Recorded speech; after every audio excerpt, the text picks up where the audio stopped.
Peace to everybody. Peace to the family. Hey man, we got the elder back in the building, man. You know what I'm saying? The elder is back. Um, State of America, the Honorable Black Jesus Minister. Y'all give it up for the elder. Uncle Black Jesus Minister, how we doing? Man, I'm doing great. I'm doing fine. Glad to be here with you again. Greetings to you and all your people. Greetings to you and all your fans. Greetings to you and all your supporters, brothers and sisters. Greetings to all of y'all. And this is your bishop. Bishop, your bishop. The bishop of what? The bishop, brothers and sisters. The bishop of Black Jesus Christianity.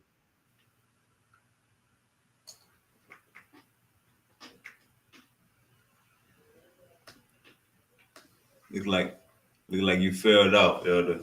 You gonna come back.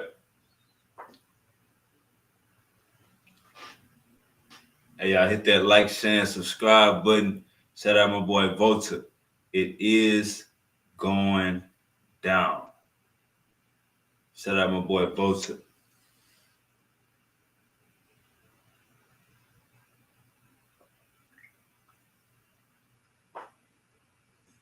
About to get Unc back up in here.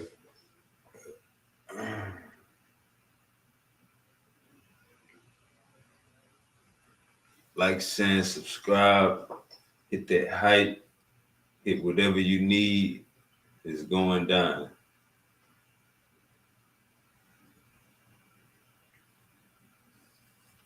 It is going down. We gotta wait for Black Jesus to get back up in here. I think his phone died.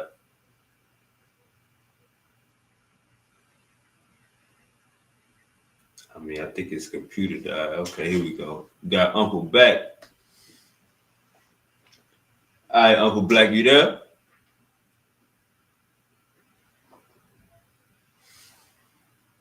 Yeah, I think Uncle he coming right in. Hey man, like, share, and subscribe. Send the show out to the people. We got the OG in the building. The OG is in the building. You know what I'm saying? He getting everything ready. You know what I'm saying? About to be a powerful show. Get everything you need, because it is about to go down. Get everything you need. All right, Uncle Black Jesus, I might have to call you. Let me see.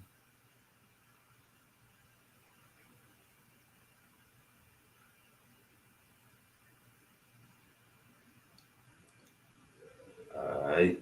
Let me see.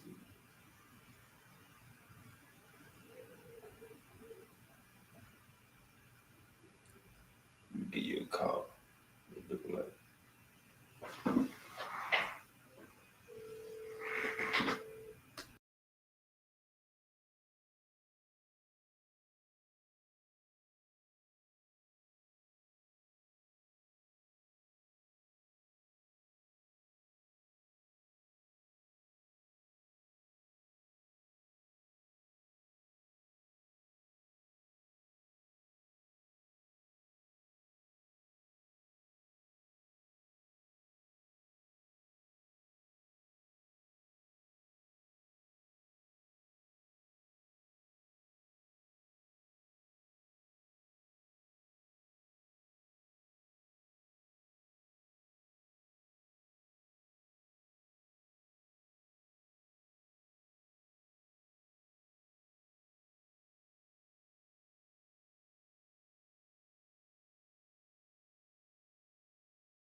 You good, huh?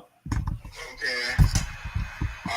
So whenever you ready, bring me in, All right, you just gotta once you refresh the screen and press yes to your mic and your camera, it bro. should let you.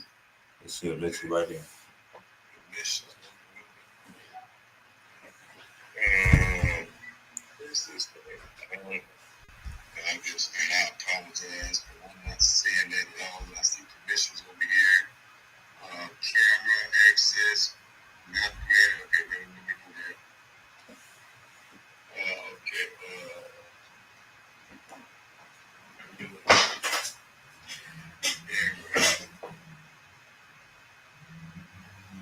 All the fix. Camera access not granted. Fix it.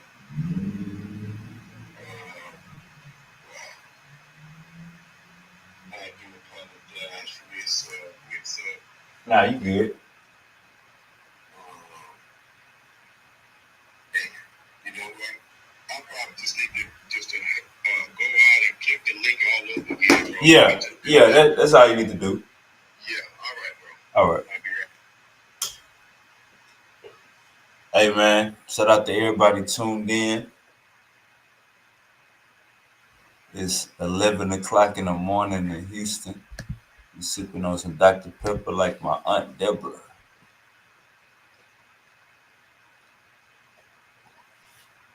Sipping on Dr. Pepper like my Aunt Deborah. Nah, for real though.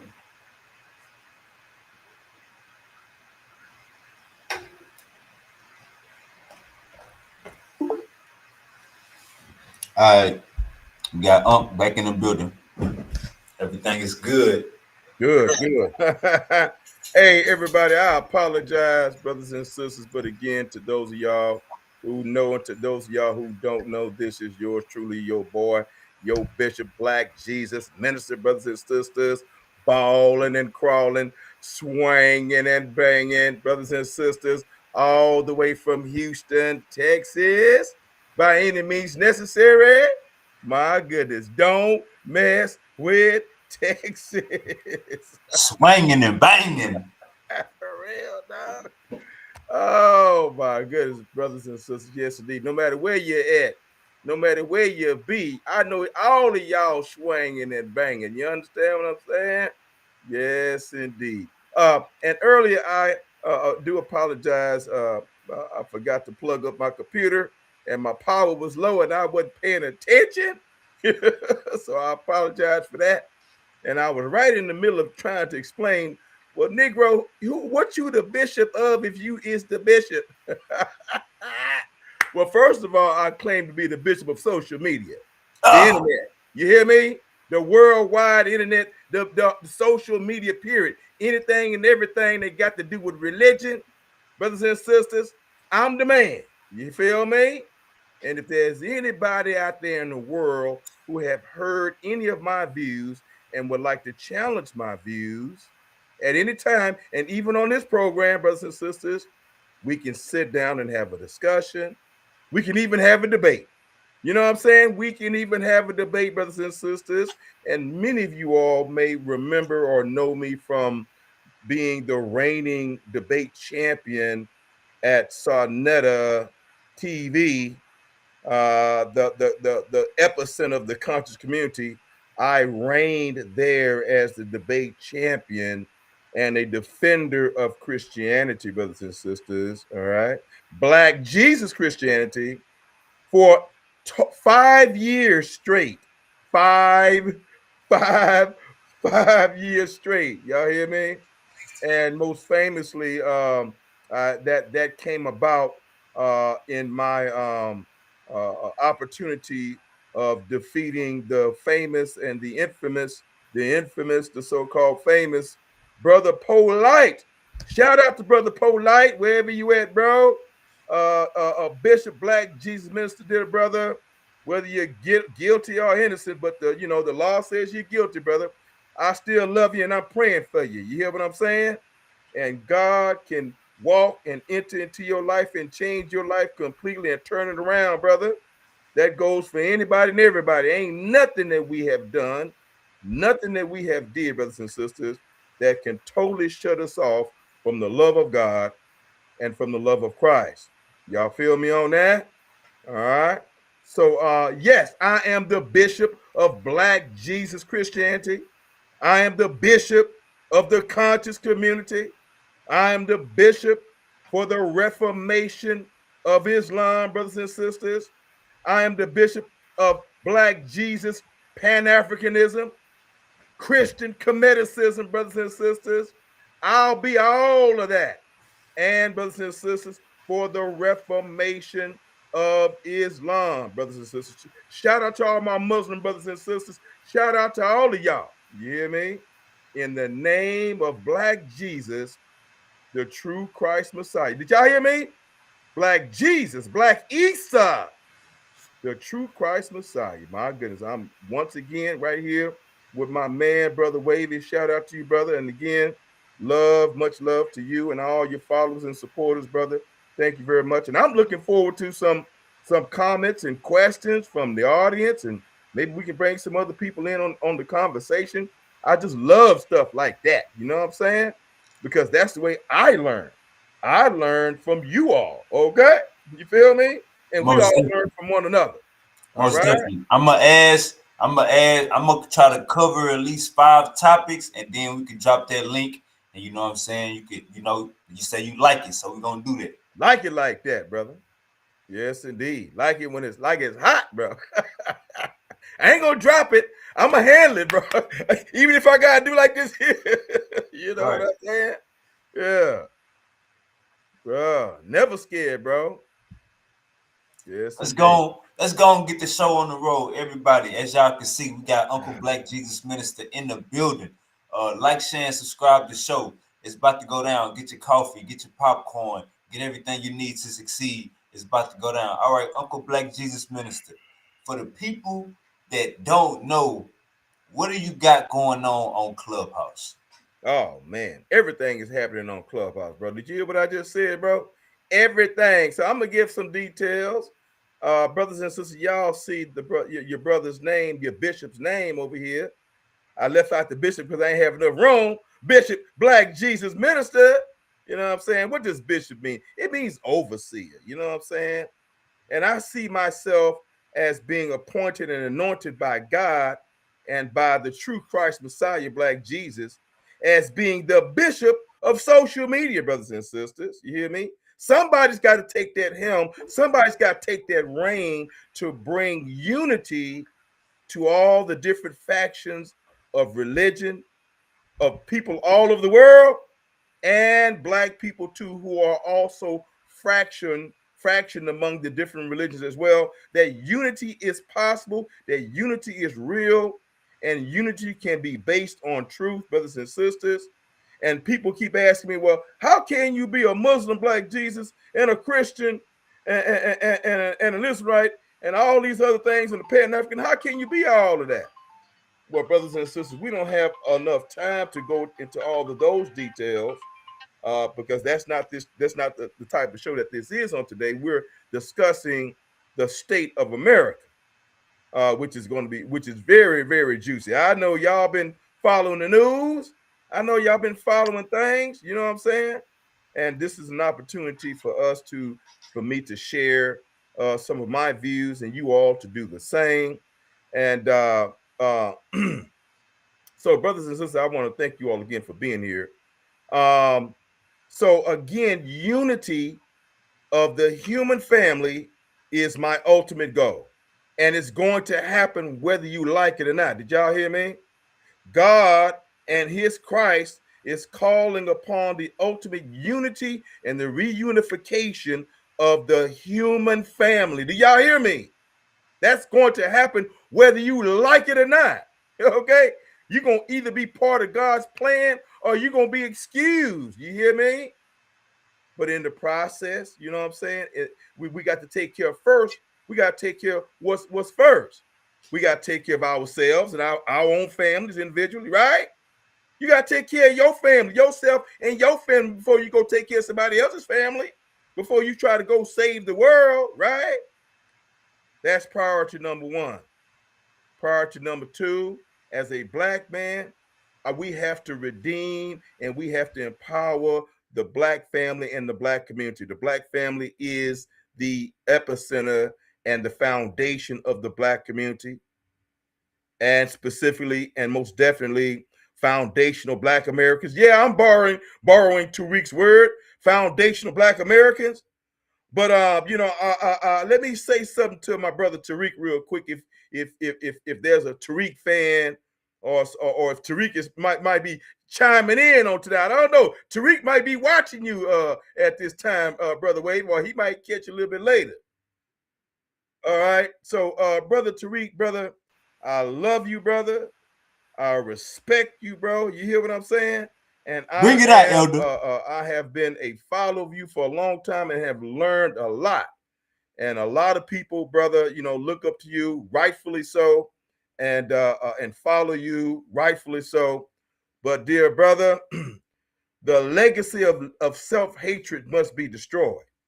You are destroying your legacy and your movement by postulating the sickness of colorism and self-hatred, the sickness of colorism and self-hatred. What is you talking about, Black Jesus Minister? I'm talking about you, my dear brother, my great brother. Running around here talking about you not an African, that you're a Native American Indian, you're the original American. We're going to stop that goddamn madness, bro. That's a goddamn lie. Did you hear me, Tariq? If anybody know Tariq, holler at my boy and tell him that his bishop, I'm your bishop, Tariq, because I'm the goddamn bishop of religion, all religions. You understand what I'm saying? Even the African spiritual religion that you claim to ascribe to yourself. Same thing with the great Umar Johnson. Umar Johnson, your bishop is talking to you, bro. You hear what I'm saying? I'm your bishop too. And I'm a fan of Umar Johnson. You hear what I'm saying? I'm a fan of both of you brothers. You hear what I'm saying? But when it comes down to the ultimate truth of religion and hating on and trying to poo-poo on our African Christianity, did you hear what I just said, Tariq? Did you hear what I just said? Who else would I just mention? Who's the great brother I just mentioned? Tariq and Dr. Umar Johnson. Yeah, my bad. Yeah, Dr. Umar Johnson. Y'all hear me, man? I love you brothers, man. You hear me? But y'all niggas gonna get right, bro. And I'm here and I'm equipped to get y'all right. You hear me? That you guys will not sit up here and tarnish and destroy your legacy with goddamn foolishness. I know y'all handling a lot of stuff and a lot of people. You hear what I'm saying? You feel me? But Umar Johnson, all the little slick ass stuff that you got to say about Christianity, brother, you come see me, bro. You feel me? And I'm going to straighten your big ass out. You hear me, bro? And I love you, bro. Same thing Tariq with his big ass Tariq. I'm going to straighten your ass out with this goddamn self-hatred talking about you ain't no damn African nut. You's a goddamn nut, bro. What the hell's wrong with you? Talking about you ain't no African.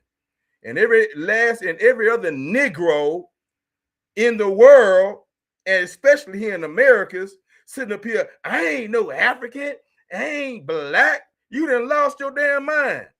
White supremacy has whooped your ass. You hear me? You are still a peon of white supremacy. You are still a peon of the slave master and the slave master's children. To sit up here and deny your great African heritage and DNA as the original man of the planet, as the original image and likeness of God, you have lost your goddamn mind. Okay?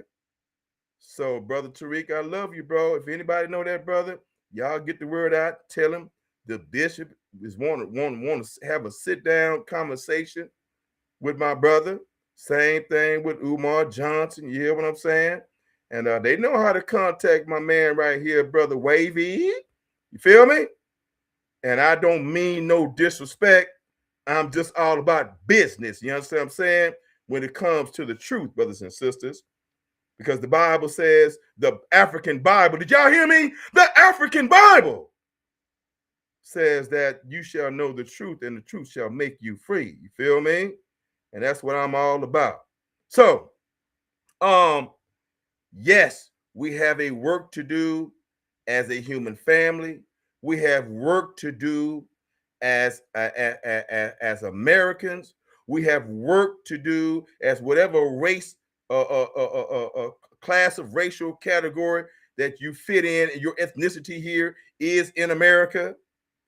We have responsibilities as Black Americans. I'm a Black American, an African American, a Black American, foundational Black American. And I'm using Tariq's term, but I'm a foundational African American. You feel me? Brothers and sisters, we're not going to sit up here and walk away and act like Black means something negative. We should be past that nonsense right now. We should be past that lie. That lie should have been buried a long time ago. Who told you that Black means inferior, less than? Have you all not listened to the great Minister Louis Farrakhan? Where y'all been? He inspired me. Have you not listened to Malcolm X? Where y'all been? Have you not listened to MLK? Have you not been in some Black, well, in some Black churches, yeah, they fell for the okie doke, but not all of them. You hear what I'm saying? You feel me? All right. So again, brothers and sisters, I'm glad to be here. And Brother Wavy, if you oppose your first issue that you wanted me to address, because I kind of sidetracked myself just a little bit there. Nah, you basically broke it down good. You said you over there building. You know what I'm saying? You building a family, getting a unity. Oh yeah, you was asking me what all am I doing on Clubhouse? Yeah, we doing everything over there, y'all. Same stuff I used to do over at on my YouTube channels. Same thing I used to do on Sonetta. Y'all need to also chime in on Clubhouse. We have a debate league. Our debate league is called the Ultimate Debate League. The Ultimate Debate League, brothers and sisters. We're the greatest debate league on the planet. We're greater than Sonetta. We might not be greater in numbers, but when it comes to content and when it comes to the level of debaters, we got the greatest, brothers and sisters. We got the greatest debaters. And some of our champions, you all have had an opportunity, and debaters, you all have had an opportunity to see them on Sonetta. And how did they come to Sonetta? Because they came through the Ultimate Debate League. You hear me? One of those great champions, our first great champion of the Ultimate Debate League, was the one and only sister, Miss Christina Nick. Christina Nick, brothers and sisters. How many of y'all remember Sister Christina Nick? Yes, indeed. Miss 2024, the first, a woman, To all you men and women out there, especially you women who've allowed these men to deceive you, to make you think that you're not as intelligent as men are. Now, we know the majority of y'all don't believe that lie. You know what I'm saying? Okay. Christina Nick rose above the ranks, and I'm talking about she went through the fire with the caliber of debaters that we had, and she prevailed and became our first debate champion of the Ultimate Debate League. Shout out to Miss 2024, the great Miss Christina Nick, who I discovered and found and met on Clubhouse. And I will say, Clubhouse is no longer a small audio app. It has grown tremendously, and there are a lot of tremendous people on that platform. You know what I'm saying? And our latest champion, Mr. 2025, Mr. 2025 goes by the name of DOC of the Apocalypse. Do y'all hear me? And if y'all want to know who that brother is, because he hasn't had a whole lot of exposure outside of Clubhouse, you're welcome to go to our Clubhouse page, go to our Ultimate Debate League room, and I'm encouraging everybody to check out the history and the library of all of our replays with yours truly, Bishop Black Jesus Minister, for his room titled Black Jesus Minister's House, Black Jesus Minister, and the Ultimate Debate League, where you will hear debates, you will hear discussions, you will hear agreement, you will hear contentions, you will hear economic plans and ideas, political plans and ideas. And one day I'm gonna get a chance to come back here and introduce you guys to an economic plan that I have called the Exodus movement. The Exodus movement. You hear me, y'all? Okay. So we all got to stay busy, man. Our Bible says, occupy till I come. God says, occupy till I come. Jesus said, occupy till I come. Stay busy, brothers and sisters. Y'all hear me? And your number one responsibility is yourself first. I'm not talking about being selfish. That's not what I'm saying. Because you can't help nobody if you're in a bad situation, right? Make sure things is good with you. Make sure that the people that are around you are good for you. Let me say that again. Make sure the people who are around you are good for you and are for you. And sometimes you can have too many people around you. You understand what I'm saying? And when that happens, you kind of you gotta leave them on the outer edges. You feel me? And you should only allow one or two people in your inner circle that you can trust. Did y'all hear me? Feel me? And that doesn't mean that you treat people differently.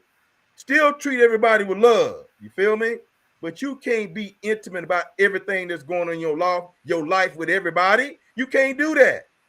Because everybody that you meet don't have your best interest in mind. Take care of yourself first. Take care of your family. Raise your children. Whether you have one baby mama, two baby mamas, 3, 4, 5, I don't give a damn. Raise your kids, man. I don't give a damn if you working at McDonald's, bro. Set aside some money to take care of your bills, and whatever else the hell you got left, you divide that money between your kids, nut. You understand what I'm saying? Divide the rest of that money between your kids and raise your kids, and let your kids know that you love them, that you respect them, so that they can respect your old ass when you can't wipe your ass. You understand what I'm saying? And you need them to wipe your behind too. You feel me? Because time goes by fast. Y'all need to stop playing, man. You hear me? And let's keep it real with our women. If you got 2 or 3 baby mamas, nigga, we don't need you to go find another baby mama. You hear me? Pick and choose one of those women out of the 3 that got babies for your ass and marry them and raise your kids. Do you understand me, nut ass nigga? You know, we don't need you hoe ass niggas going around here collecting more babies and mamas, because you the goddamn problem. The woman ain't the problem. We got these soft ass, undercover ass, down low ass punks all over social media. All over social media.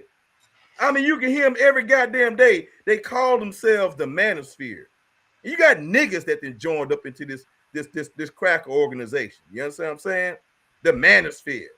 I know one of the most famous nut niggas that was with his gay ass. Excuse me.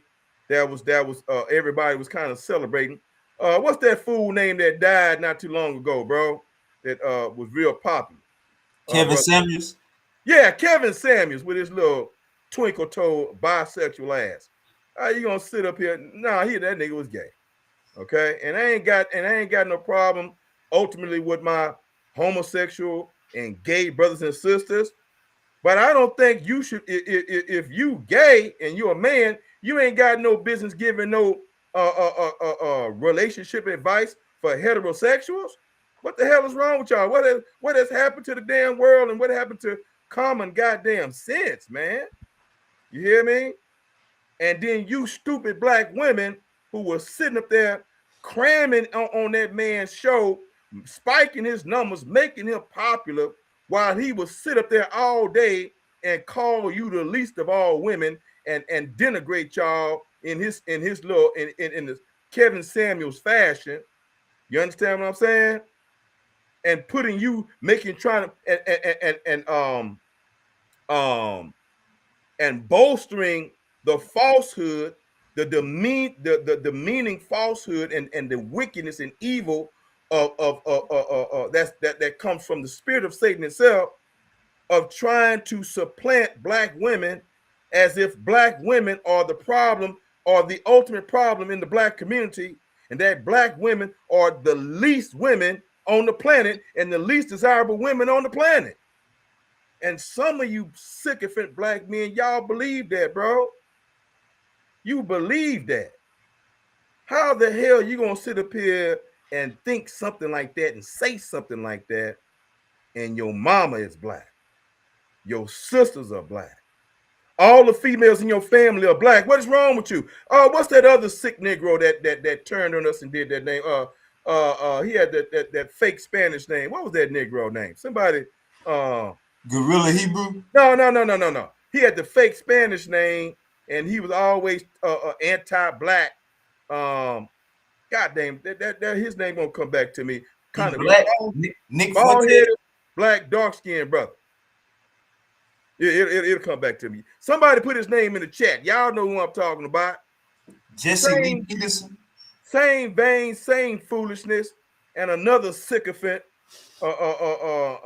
who's in that same vein. Jesse Lee Peterson. Jesse Lee Peterson.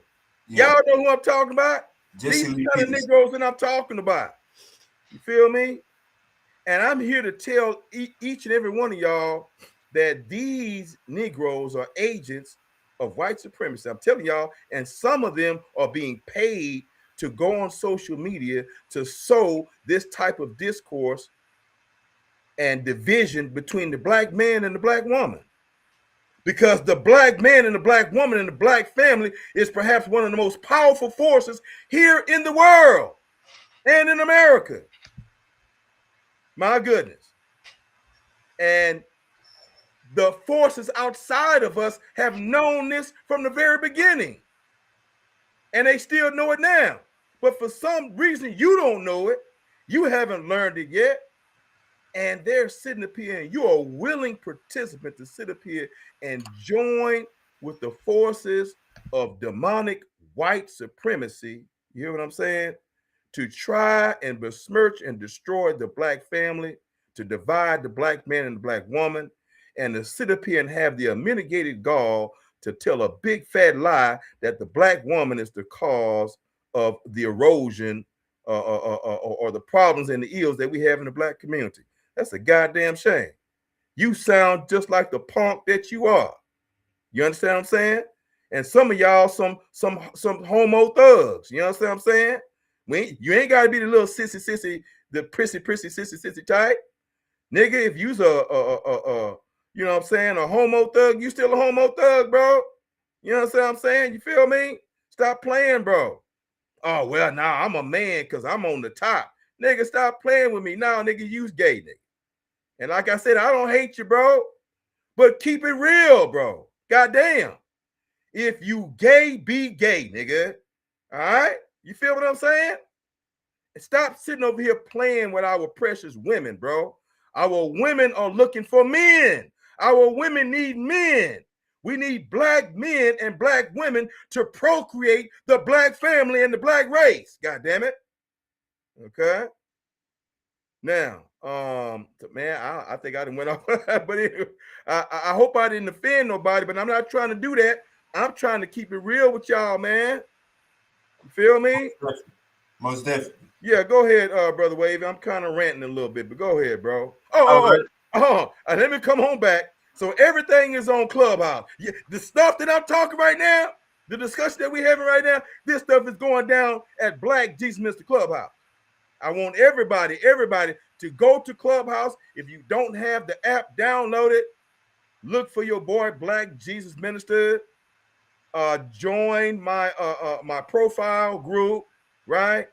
And go back and listen to all of the wealth of knowledge and information and the library of replays under the rooms right below my photo on my profile page titled Black Jesus Minister's House, Black Jesus Minister, and the Ultimate Debate League. That's where most of our debates have occurred. And I hope I didn't forget to mention our 2025 champion, the great DOC, brother DOC of the Apocalypse. Brothers and sisters, y'all can hear from that brother as well. Check out his debates on Clubhouse as well. Brother DOC of the Apocalypse, a bad brother. And DOC's runner-up champion, and he's still a champion, is the great Pastor.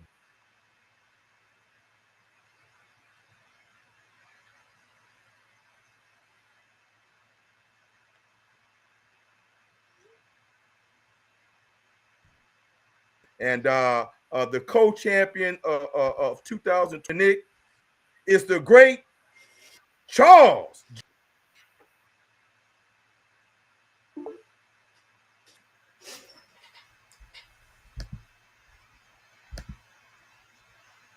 Did you lose me again? You good, huh? Okay, cool. How many of y'all seen the great Charles Johnson over there at Sarnetta? Yeah, that's another product of the Ultimate Debate League. Yours truly brought Brother Charles and all of our great debaters to the platform, the great platform of the epicenter of the conscious community, Sarnetta. So shout out to them. Shout out to all of y'all. Please continue to support Brother Wavy and support yours truly, your bishop. Yo, Bishop! Bishop Black Jesus Minister. And if you don't think I'm the bishop, your bishop, and that God has given me superior knowledge and understanding when it comes to our spiritualities and our religions, let's have a discussion. We can do it here. We can do it on Clubhouse. We can do it anywhere. Invite me on your platform. I'll come. You understand what I'm saying? I ain't scared, brothers and sisters. Y'all know the bishop ain't scared. If you don't know, you're gonna know. You feel me? My email address is blackjesusminister@gmail.com. My email address is blackjesusminister, all one word, @gmail.com. Let me say that one more time. Blackjesusminister, all one word, @gmail.com, and holler at your boy. And later, we can also exchange telephone numbers to make our communication that much more convenient and easier. Okay. So, Brother Wavy, what's next on the table, bro? Let's get it. All right, so Uncle Black Jesus, you got the people over there in Israel. They saying that they are the real Jews. How do you take in that statement?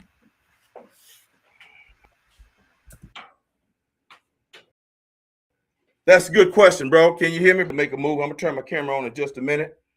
Can you hear me, brother? Yes, sir. Oh, yeah. And eventually now we're gonna come back to America now. Did you get a chance to change that the title? I guess you'll do it after the show. Where it's called Black Jesus Minister State of America. You got state of address on now. Yeah, I changed so it already. Later. Oh, you did? Okay, all right. So yeah, well, let's briefly hit that real quick, brothers and sisters. We have the scriptures describe an original people who became known as the Israelites. There are original Israelites, there are convert Israelites, and then there's the diaspora Israelites. Did y'all hear me? Did you hear me clear on that, bro? Did you hear me, Brother Wade? Good. Yes, sir. Let me say that again, y'all. You have the original Israelites. You have convert Israelites. And you have the dispersed Israelites and their children. Okay? The Bible ultimately says that that the Jews will be dispersed all over the world. Now, not literally all over the world, but just about. I don't think that they were dispersed in Antarctica. Okay? I don't think that they were dispersed in the Arctic. Okay, y'all hear me? All right. So I don't think there's any Eskimo Israelites up there. I don't think so. Even though somebody might want to argue with me on that. But figuratively, after 70 AD, the original Israelites were dispersed and were dispersed all over the world. And I'm going to take an opportunity to share my screen, if I can figure that out momentarily, to show you all an iconic historical oldest portrait of Jesus and his 11 remaining disciples. Of Jesus and his 11 remaining disciples, which clearly indicates that the original Israelites and Jesus himself and his disciples were African phenotype looking people. But Black Jesus, you don't know what you're talking about, because Abraham and the Israelites, they're Shemites. They're Shemites. And the Shemites are Shemitic people, Arabic looking people, Middle Eastern looking people, so on and so on, which is true. But the corrective information that you fail to include in your knowledge base on this particular issue is that Abraham may have been a pure Shemite.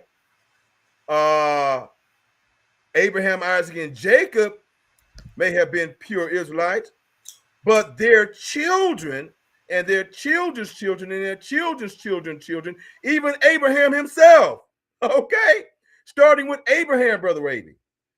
Brother Wavy, Abraham had 2 other wives and children by them. With his original wife, Sarah, he only had 1 child, and that was Isaac. And then with Lord, why am I sitting up here drawing a blank? But we're talking about Ishmael's mother, right? What was Ishmael's mama's name? Y'all know who I'm talking about. Yeah, we know what you're talking about. Go ahead. Yeah, Ishmael mama, he had a child by her. All right. And then I believe he had like 8 kids, if not more, with Keturah. All right. Ishmael mama was an Egyptian, an African, right? An African. Keturah is an Ethiopian, an African. So we can clearly see and say for sure and for certain that the majority of Abraham's descendants were half Shemite and half African. Okay, the chat say Hagar. Hagar, thank you very much. I don't know why I was sitting up here drawing a blank. Thank y'all very much. I guess I am getting old. But anyway, I'm so glad I got help. You know what I'm saying? Thank you very much, bro. So anyway, so from starting with Abraham himself, he was marrying Black women and having children. All right. And I'm saying from Abraham's time until the time of Jesus Christ, even up until the time of the Exodus, 430 years when they were in Egypt, they were marrying Hamite Black people smack dab in the middle of Egypt, smack dab in the middle of Ham for 430 years. And not only for 430 years were they intermarrying with all kinds of Hamites, Canaanites, Egyptians, and so on. But do you all remember when Abraham was given men servants and women servants by Abimelech? Abimelech, a Philistine king, gave Abraham men servants and women servants, right? And those men servants and women servants, on top of the gold and all the other riches that the king gave him after he lied and said that Sarah was his sister. Y'all remember the story. If y'all didn't, y'all go read about it, right? Those male servants and women servants that was given to him by Abimelech became the seed of Abraham, the family of Abraham, and made up the seed of the Israelites. Did y'all hear me? Those male servants and women servants were Hamites. They were Africans. They were Black people. And when God told Abraham to get circumcised at the age of 99, because look here, man, you are uncircumcised heathen in a civilized country, a civilized people who are called Egyptians, who were practicing circumcision at least 2,000 years before Abraham was ever born. God said, look here, man, I'm tired of you walking around these great ancient civilized people uncircumcised. It's time for you to get circumcised, bruh. At 99 years old, Abraham is the first Shemite to be circumcised. Wasn't no circumcision going on by anybody else. only among African black people and Egyptians who knew God, and the Canaanites who knew God first. Did y'all hear me? And so Abraham circumcised himself. He practiced Egyptian circumcision, because this is an Egyptian process. And I'm pretty sure those Hamite servants is the ones who helped him carry that out in his family, right? And then what does the scripture say? That the men servant must be circumcised too. So when Abraham was circumcised into the promise to be identified with God, those African men servants also were circumcised and also equally a part of the promise and of the family of Abraham. Did you hear me, Brother Wavy? Yes, sir. And when that family was passed on to Isaac and then Jacob, that was the same people. These are all the same people who walked into Egypt behind Joseph. Y'all know the story, right? And Joseph revealed to his family who he was. Joseph didn't revenge himself against his brothers. They all became a big happy family, and they became part of the ruling class of Egypt. The Israelites under Joseph and his family became the ruling class of the black African Egyptians. And they intermarried with those people as Joseph married who? One of the Egyptian priest's daughter. Do you remember that, Brother Wavy? Or have you heard about that? Did you know that? Yes, sir. So if you know Joseph was marrying an African like his granddaddy did, Abraham, they was marrying Africans all along. So if only 72 people multiplied from 72 to several million in 430 years, and they intermarried with nobody but Hamites and Africans, what did they look like by the time the Exodus happened 430 years later? They looked like Africans. They looked like Egyptians. That's why they didn't know. They thought when they saw Moses, is he an Egyptian? They thought he was an Egyptian because he looked like them. His people was intermarrying with them the whole damn time. Okay, and we know that the original Egypt was not the enemy of Israel, because when Jacob died, all of Israel, all of Egypt mourned Jacob. When Joseph died, all of Egypt mourned Joseph. And they were thankful and part of the ruling class. They came to know who God was again through Joseph. All right. And so, brothers and sisters, the original Israelites became a black people when Abraham, Isaac, and Jacob, okay, was marrying, and all their children was marrying African people. Oh, you're Robin just entered the chat. If y'all know Uncle Black Jesus Minister, him and JJ was Batman and Robin. Uncle JJ said, peace, family. Is my man in the chat? Yes, sir. Peace out to JJ 7000, aka Mandika Molly. What's happening, King? What's happening? My goodness. So, brothers and sisters, I'm gonna wrap this up and make it quicker. So again, the original Israelites are black people. This is why in Israel, and throughout Europe, the Black Madonna and the Black Baby Jesus is the holiest and most popular iconography of Jesus in Russia and all of Europe. Haven't y'all seen the photo of the two popes kneeling down and praying to the Black Madonna and the Black Christ? They know the truth. How come you don't know the truth? That's a damn shame. In 2026, y'all need to know the goddamn truth right about now. You understand what I'm saying?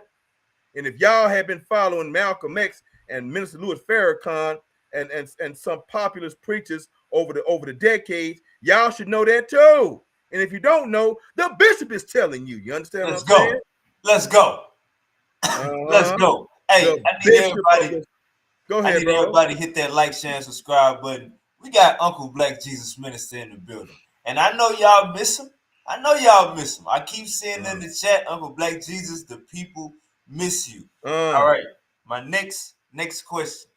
You have this ideology going around that white people are getting blessed and we are cursed right now. And in the afterlife, we will be getting the blessings and they will be cursed. Do you believe us as Black Americans are cursed right now? Is God cursing us?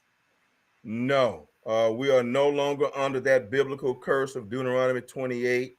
Our ancestors here in all of the Americas, North America, Central America, South America, and the Caribbean, we have paid the price. We have carried the burden, and even our Israelite brothers in Africa through colonialism, which was a type of slavery too, that they still endure.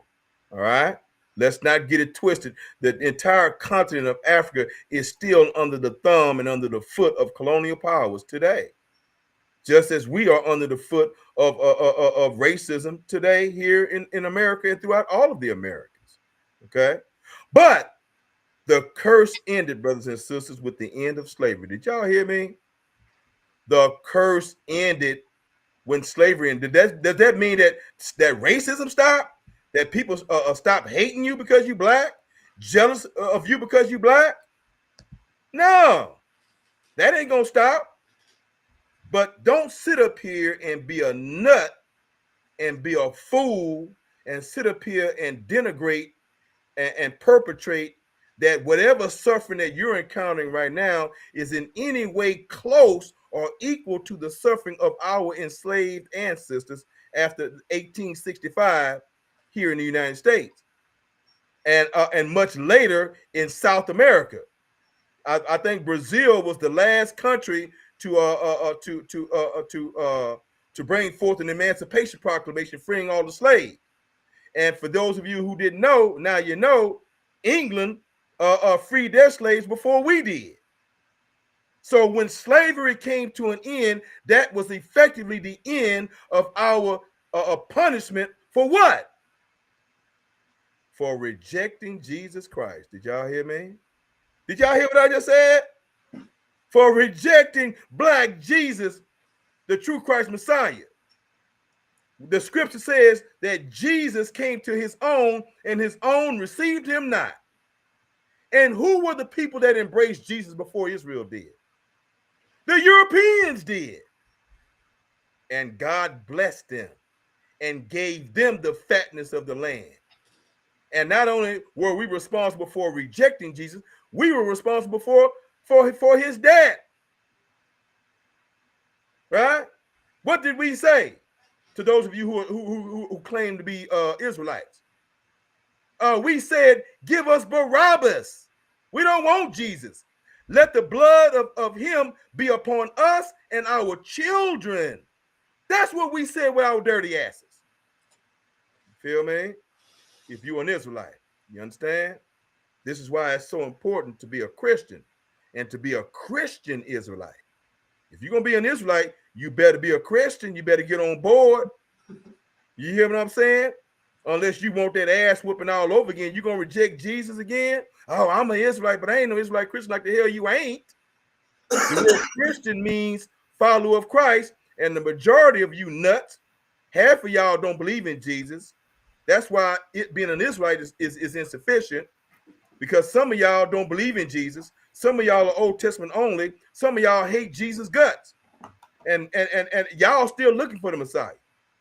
But for those of you who got some damn sense and know better and know for sure and for real that Jesus is that Messiah, you better call yourself an Israelite Christian, because the word Christian means a follower of Christ.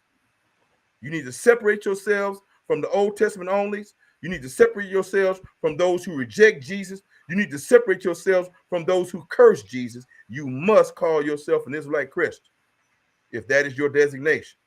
All right. All right. Go ahead, bro. All right. You have a Titans Debate League A1. My nigga, appreciate you for that super chat, gang. He says, Wavy the GOAT. Tell Black Jesus Minister to give me a subscribe. Appreciate your wisdom today, BJM. Team Titan. Okay, so Uncle Black Jesus, this is my homie A1 from Titans Debate League. He said, give What's him happening? He said, give him a subscribe. He be doing debates over there. Indeed. We got to get our people together and make some things happen, man. You know what I'm saying? Most definitely. All right. Yeah. Next one, Uncle Black Jesus. When we say you got people around setting up GoFundMe's for $40,000 for a funeral, do you think $40,000 is too much for a funeral? Yeah. It all depends on how I mean, if that's what you want, then it ain't. If that's what you want, then it ain't. But if you on a budget, that's too damn much, bro. You understand what I'm saying? A funeral should not cost no more than $15,000, in my opinion. And I do believe it can be done. You know what I'm saying? I don't know all the ins and outs to give y'all the advice to how to go about making that happen. 10,000 at a minimum, even $10,000 is a lot of damn money. You know what I'm saying? You feel me? Working class family. You understand what I'm saying? For real. But this is why it is so important to have that life insurance paid up. Y'all hear me? That life insurance is very, very important, y'all. You feel me? And you won't put yourself in that position to where you have to go online and ask people to go fund you to pay for a loved one's burial or cremation or whatever. Did y'all hear me, brothers and sisters? And I know that being able to do that is a struggle as well, because that's what's going on in America. Everybody's, living paycheck to paycheck, Brother Wavy. You feel what I'm saying? And that's been going on for a long time, bros. But thank God, the Democrats, and I would have to say that for the longest, I kind of classified myself as a Democrat, but I have voted Republican too. But I now sort of identify myself as an independent Republican because of my stance on immigration. We can talk about immigration, brother, since the topic is the state of America. That might be another topic in this discussion that we could talk about. I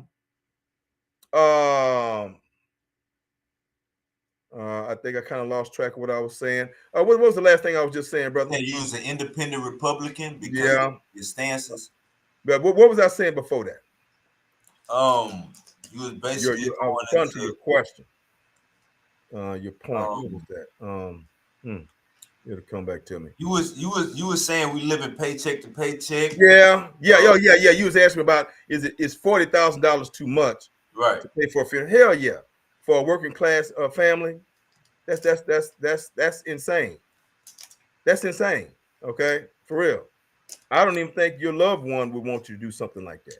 But if you can afford that, and if that's what you want, then, I mean, there ain't no damn limit. People do what they want. You know what I'm saying? If you got that money like that, you do what you want. But for the average working class family, 10 to 15,000, you know what I'm saying? It should not exceed 15,000, y'all. And if and you can talk and hell, I heard that you can buy caskets online and stuff like that. You know what I'm saying? You feel me? And have it delivered to the funeral home. All right. So I don't have all the advice on that right there, brothers and sisters. But my ultimate advice is please try to find a way to have a life burial policy for your loved ones and try to maintain that. So when that event happens, because it's going to happen. It's going to happen, y'all. We going to get up out of here. And there's going to be a damn judgment day. Y'all hear me? It's going to be a judgment day, nut. Sitting around here thinking that you can do whatever the hell you want to do. And you just going to die, nigga. And you ain't going to answer to nobody? With your sick ass.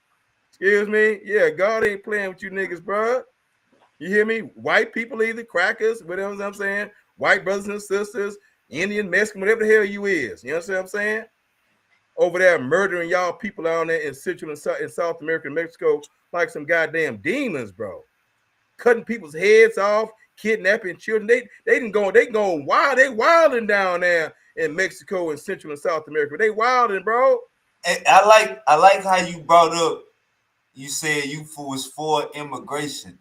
But when we out here kidnapping other presidents that's not a Mexican president, what does that say about the whole scenario? How you feel about all that? Oh man. Well, the way I feel about that is that ultimately, I think that Maduro being snatched up like that, bro, was a good thing. Why do I think it was a good thing? All right. Because 8 million people, 8 million people. I'm going to say it again, bro. 8 million people ran away from Venezuela, and a big chunk of them 8 million people ended up here in America seeking asylum. Something is wrong with the leadership. Something is wrong with your country if 8 million people are bailing out on your ass. Mm. Huh? I don't, you know what I'm saying? I am for a country's independence. I don't think America should be bullying people like that because America's been doing this for a long time. Now, that was the most dramatic. I mean, goddamn, it got the whole world's attention for real. You understand what I'm saying? It was a Right. bold ass move, right? See what I'm saying? But now you got Venezuelans who ran away from their country here in the United States thinking about going back home. And that's a good thing, Brother Wavy. You feel me? I got you. Make Venezuela great again. You understand what I'm saying? Okay?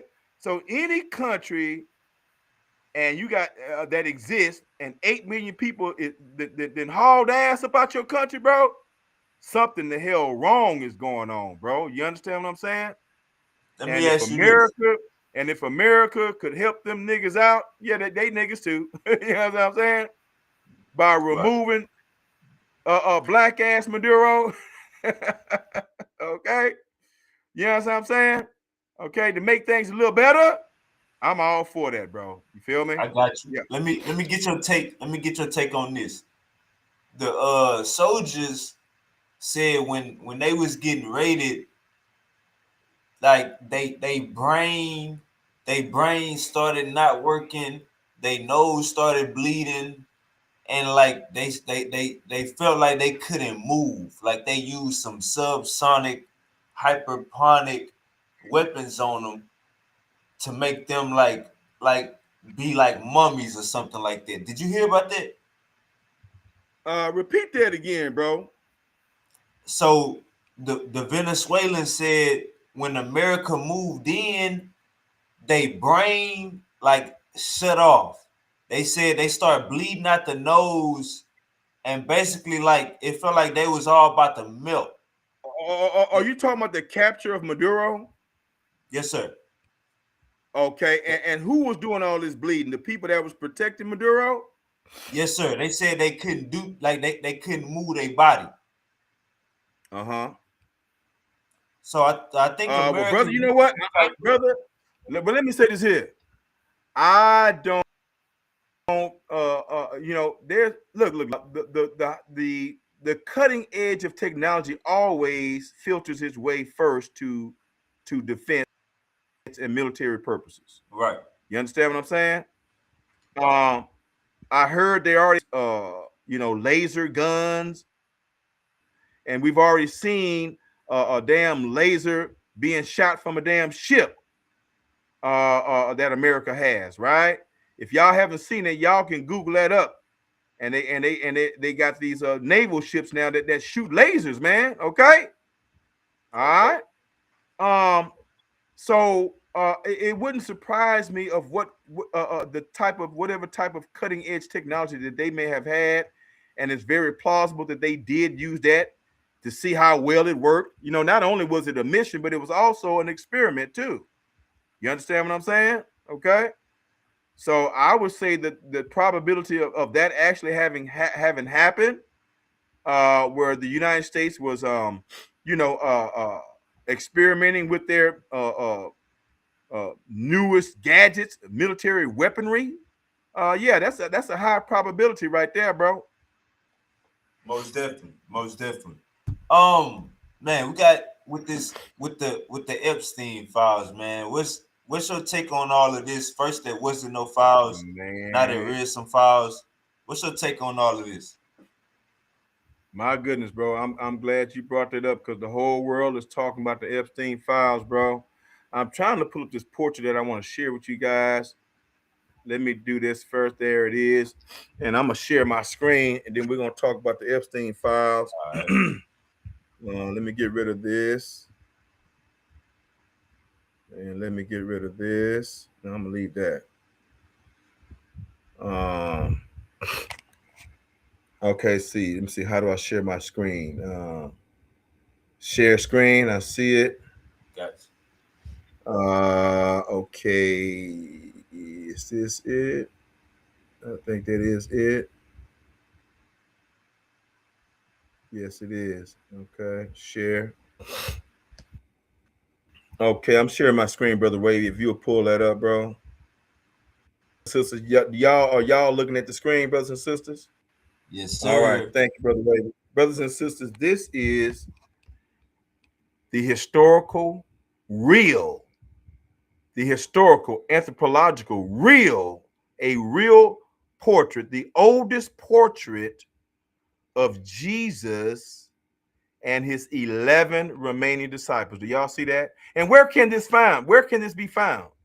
It's found about in the museum of the first worldwide Christian African church, the first Christian church, worldwide Christian church. What no Rome and Constantine, and they not the first worldwide Christian church. No, the first worldwide Christian church, brothers and sisters, and I've been teaching this for a long time, is who? The Egyptian Coptics. The Egyptian Coptics, brothers and sisters. They are the original worldwide church. They are the original popes. The name Pope, the term Pope, come from the Coptics. All of the regalia, all of the ceremony that you see that the Roman Catholic Church does, they copied it from the Egyptians, the Egyptian Coptic Christians, Africans. Christianity is an African religion, an Egyptian religion. Did you hear me, Brother Wade?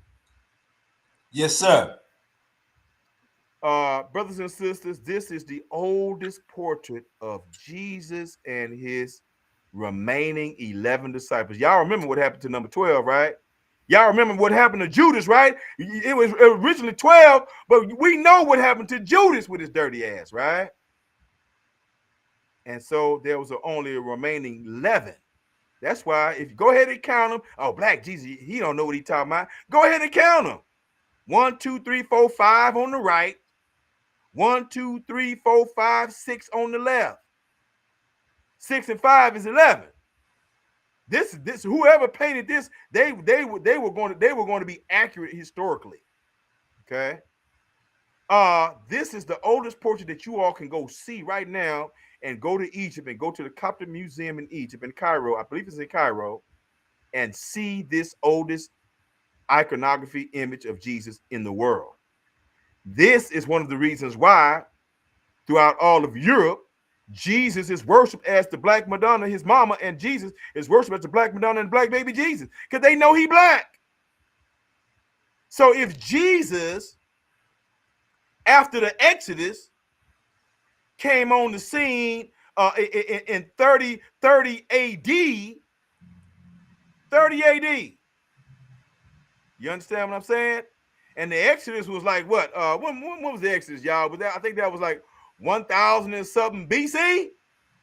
Here Jesus coming 1,000 years later, and the Israelites was intermarrying with the Egyptians for 430 years and 1,000 years and 2,000 years, and then boop, Jesus is born. Boop, Jesus is born. You hear what I'm saying?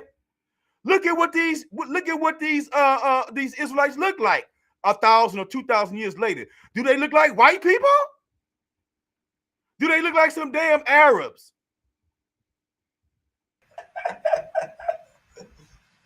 Brothers and sisters, absolutely not.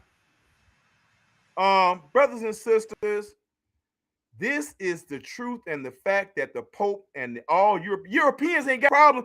Europeans ain't got no problem worshiping Black Jesus.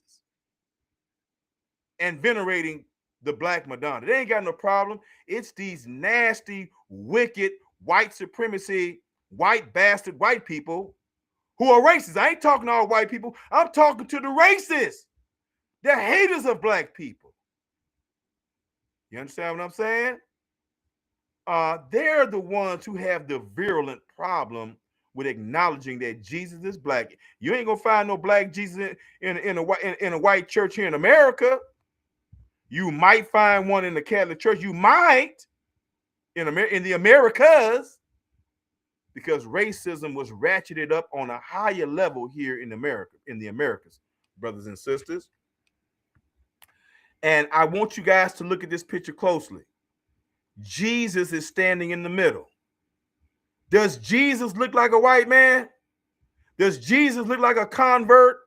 Does Jesus look like a dispersal Jew who was dispersed into Europe, intermarried with Europeans, and over again till their babies and their descendants look like white people, like the modern day Jews today? Modern day Jews look like our white brothers and sisters. They look like Europeans. Are we going to believe that European Jews are the original Jews? Are they Jewish?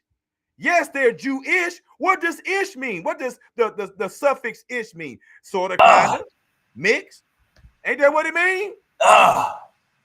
They Jewish. And ain't nothing wrong with them claiming to be Jewish. But you got to be Black to be that damn Jew. You hear what I'm saying? You got to be that Black. You got to be that African Black. You got to be that Ham Black. You got to be the Egyptian Black to be a Joe. To be the real Joe. Yes, you do. Because we looking at Jesus. And he clearly is a Black man. And look to the right-hand side of that photo. Who do you see on the right-hand side? These are 5 of his disciples. Look at them handsome brothers right there.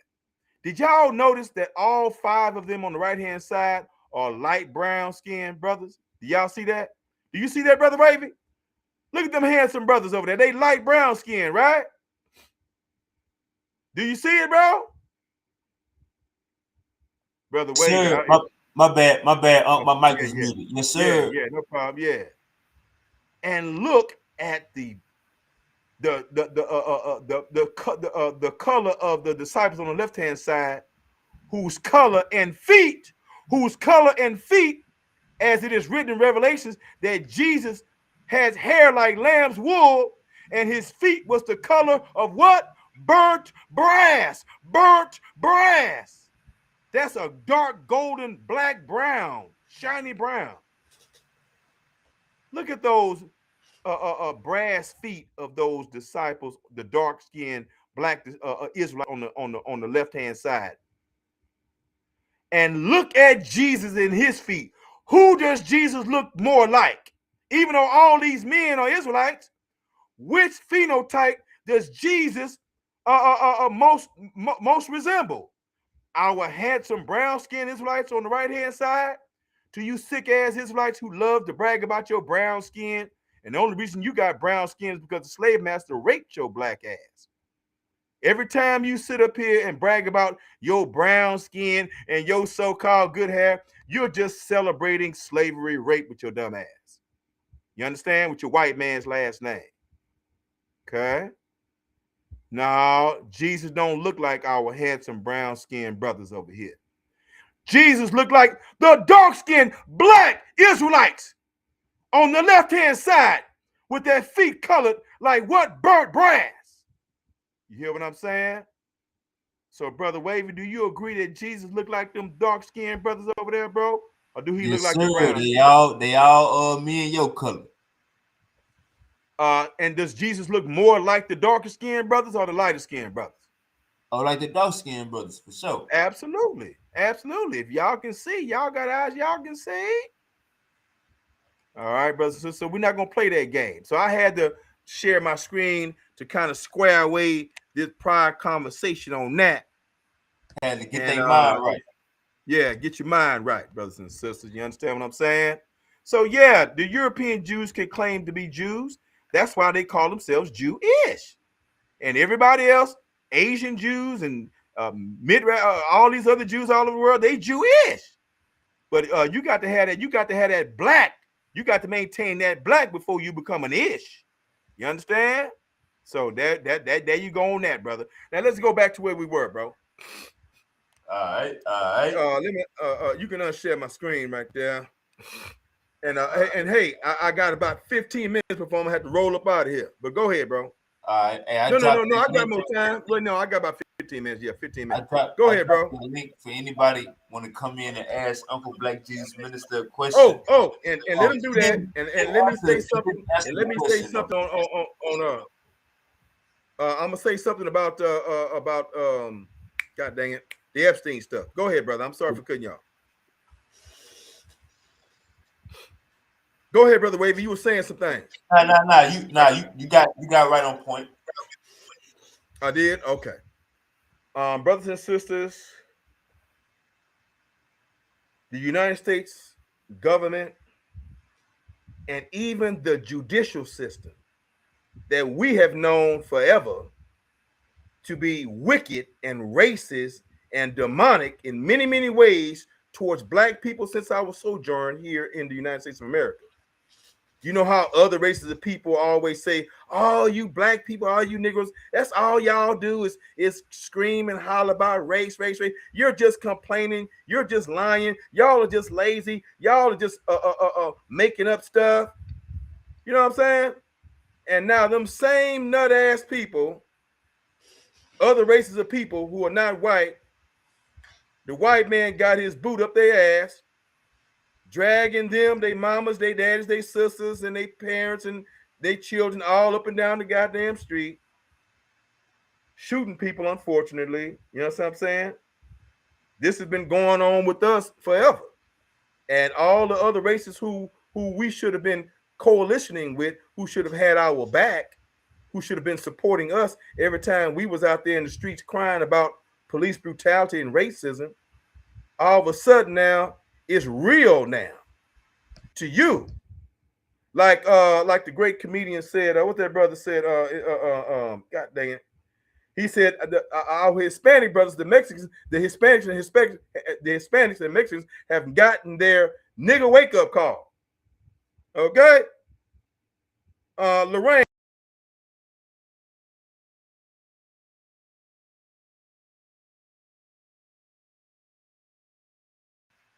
I had to mute my mic, y'all. That's Paul Mooney. Okay. The great Paul Mooney said, yeah, the Mexicans is getting that, they now getting that that nigga wake up call. Okay. Man, Paul Mooney was way ahead of his time, bro. A comedian par excellence, dealing with all kinds of social issues, bro. I mean, one of the greatest, bro. We got to put him up there, bro. He got to be, if he ain't number one, he's number 2 or 3. He got to be in the top 3, Paul Mooney, brothers and sisters. Y'all hear me? If y'all don't know that, if you don't know about Paul Mooney, YouTube Paul Mooney, go check man out. Go check that brother out. Thank God for YouTube. You understand what I'm saying? Okay. But this Epstein stuff is exposing the billionaire class, the billionaire all over the world that's controlling countries behind the scenes, even here in America. You understand what I'm saying? Where the justice system has always favored them and the millionaires, all the big people, but all the common people, no, we don't get them kind of breaks. You know what I'm saying? For decades and decades, how many of y'all have y'all ever seen when a Hollywood actor gets arrested, especially in California, right? And when they arrest them, they don't leave them. They don't put them in general population cell with everybody else. And what they do is they actually don't even put them in jail at all. They come right out. They go in, they get arrested, then they got out. Now I know bail and everything is the issue for a lot of them, but they make sure they don't spend no more than 24 hours in that jail. You understand what I'm saying? They get them up out of there, bro. And they don't put them in the general population with nobody. You see what I'm saying?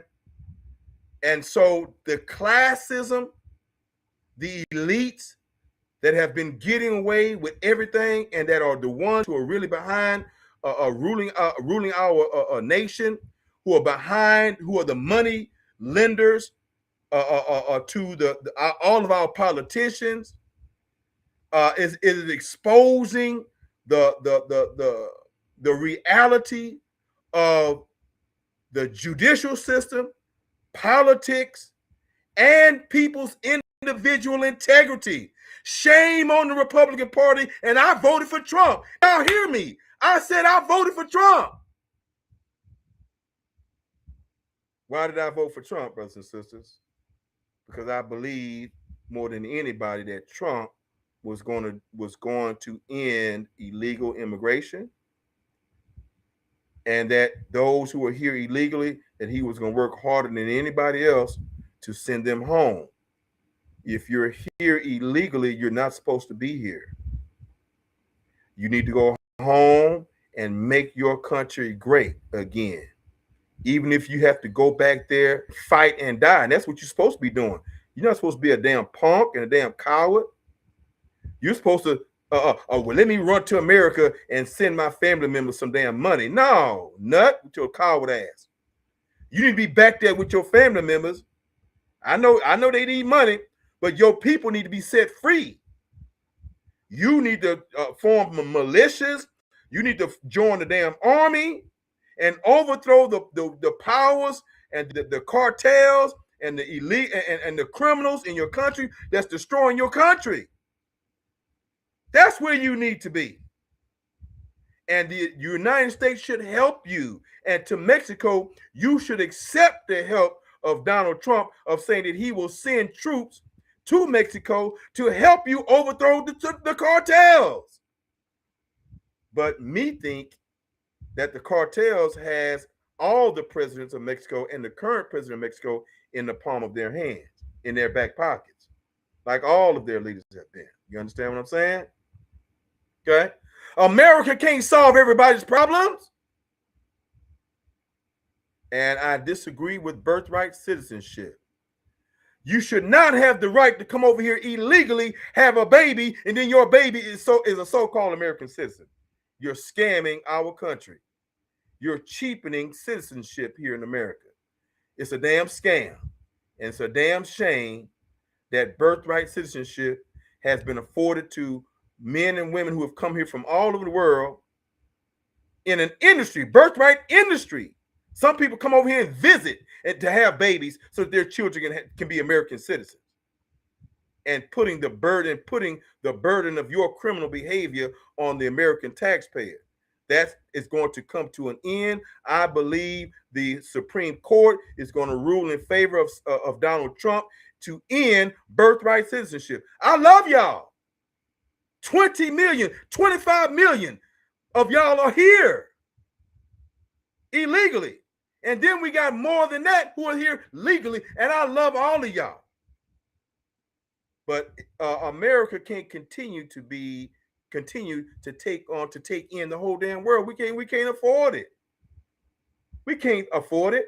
Why are we sitting up here trying to? Why do you, as an immigrant, expect us to take care of you in the whole goddamn world? And we got Americans here, Americans who've been here for generations, who are poor, starving, hungry, homeless. We have veterans to the shame of the United States government. We got veterans on the street who are homeless. And you expect us to take care of you before we take care of them. That must come to an end. I'm going to Uncle introduce Black you all. Jesus. Yeah. Do you think Epstein faked his death? No, after I saw the what they call those photos when they show photos of somebody when they've been after they died. That's why I say, do you think he faked his death? No. I mean, well, are you saying that is he still alive? Is that what you're asking me? Swapped out a body. I don't think so, but it's a possibility. I don't think so. It's a possibility, and the reason why it's a high possibility because he was so goddamn connected. He was indefinite. He had to be an international spy.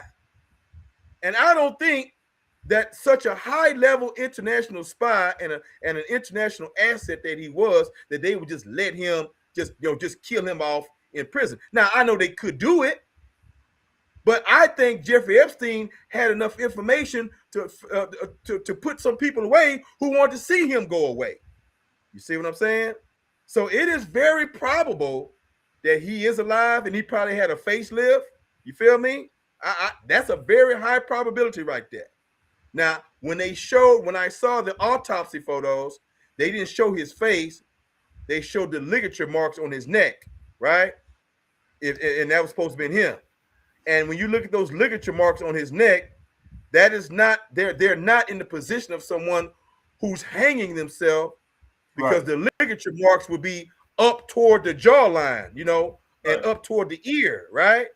Instead, the ligature line is like somebody putting something around your neck. They standing behind you and choking you to death. The line is straight in the middle of his neck, what I saw a couple of nights ago. You know what I'm saying? But brothers and sisters, this is an opportunity for us as Americans, whether you're a Democrat or you're a Republican, to bring about profound change to the criminal justice system, to politics. Number one, there must be a unified criminal code in America. There should not be a standard for the rich. There should not be one standard for the poor. There should be one criminal code for every state, not Texas law, Mississippi law, California law. No, 50 different laws for 50 different states. This is the loophole that the rich and the billionaire class have utilized to their benefit. And now this is an opportunity for us as Americans, as a people, and say, we're going to do away with this. We're not going to let billionaires get away with the crimes that they commit. We're going to have a uniform code of criminal procedure and criminal punishment. So whatever punishment you get as a poor person, a multi-billionaire gets the exact same punishment. Do you hear me, Brother Wade? Yes, sir. This is an opportunity to clean up Congress and all political leaders, especially those who are calling themselves Republicans, who are assisting Donald Trump to cover up this international pedophile ring.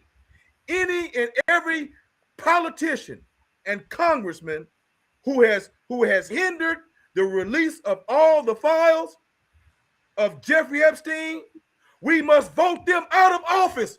We must get them out of office immediately and never let them hold office ever again. I agree. I believe the American people can Pam Bondi, Cash Patel. Yeah, all of them, bro. All of them. And we can change this nation for the better. All because of Epstein, because what's done in the dark just came to the goddamn light. You hear what I'm saying? If they come to the light, dead man walking.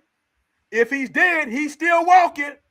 If they gave him a new face on, face off, he's still walking. And Epstein is exposing the wicked billionaire class all over the world, y'all.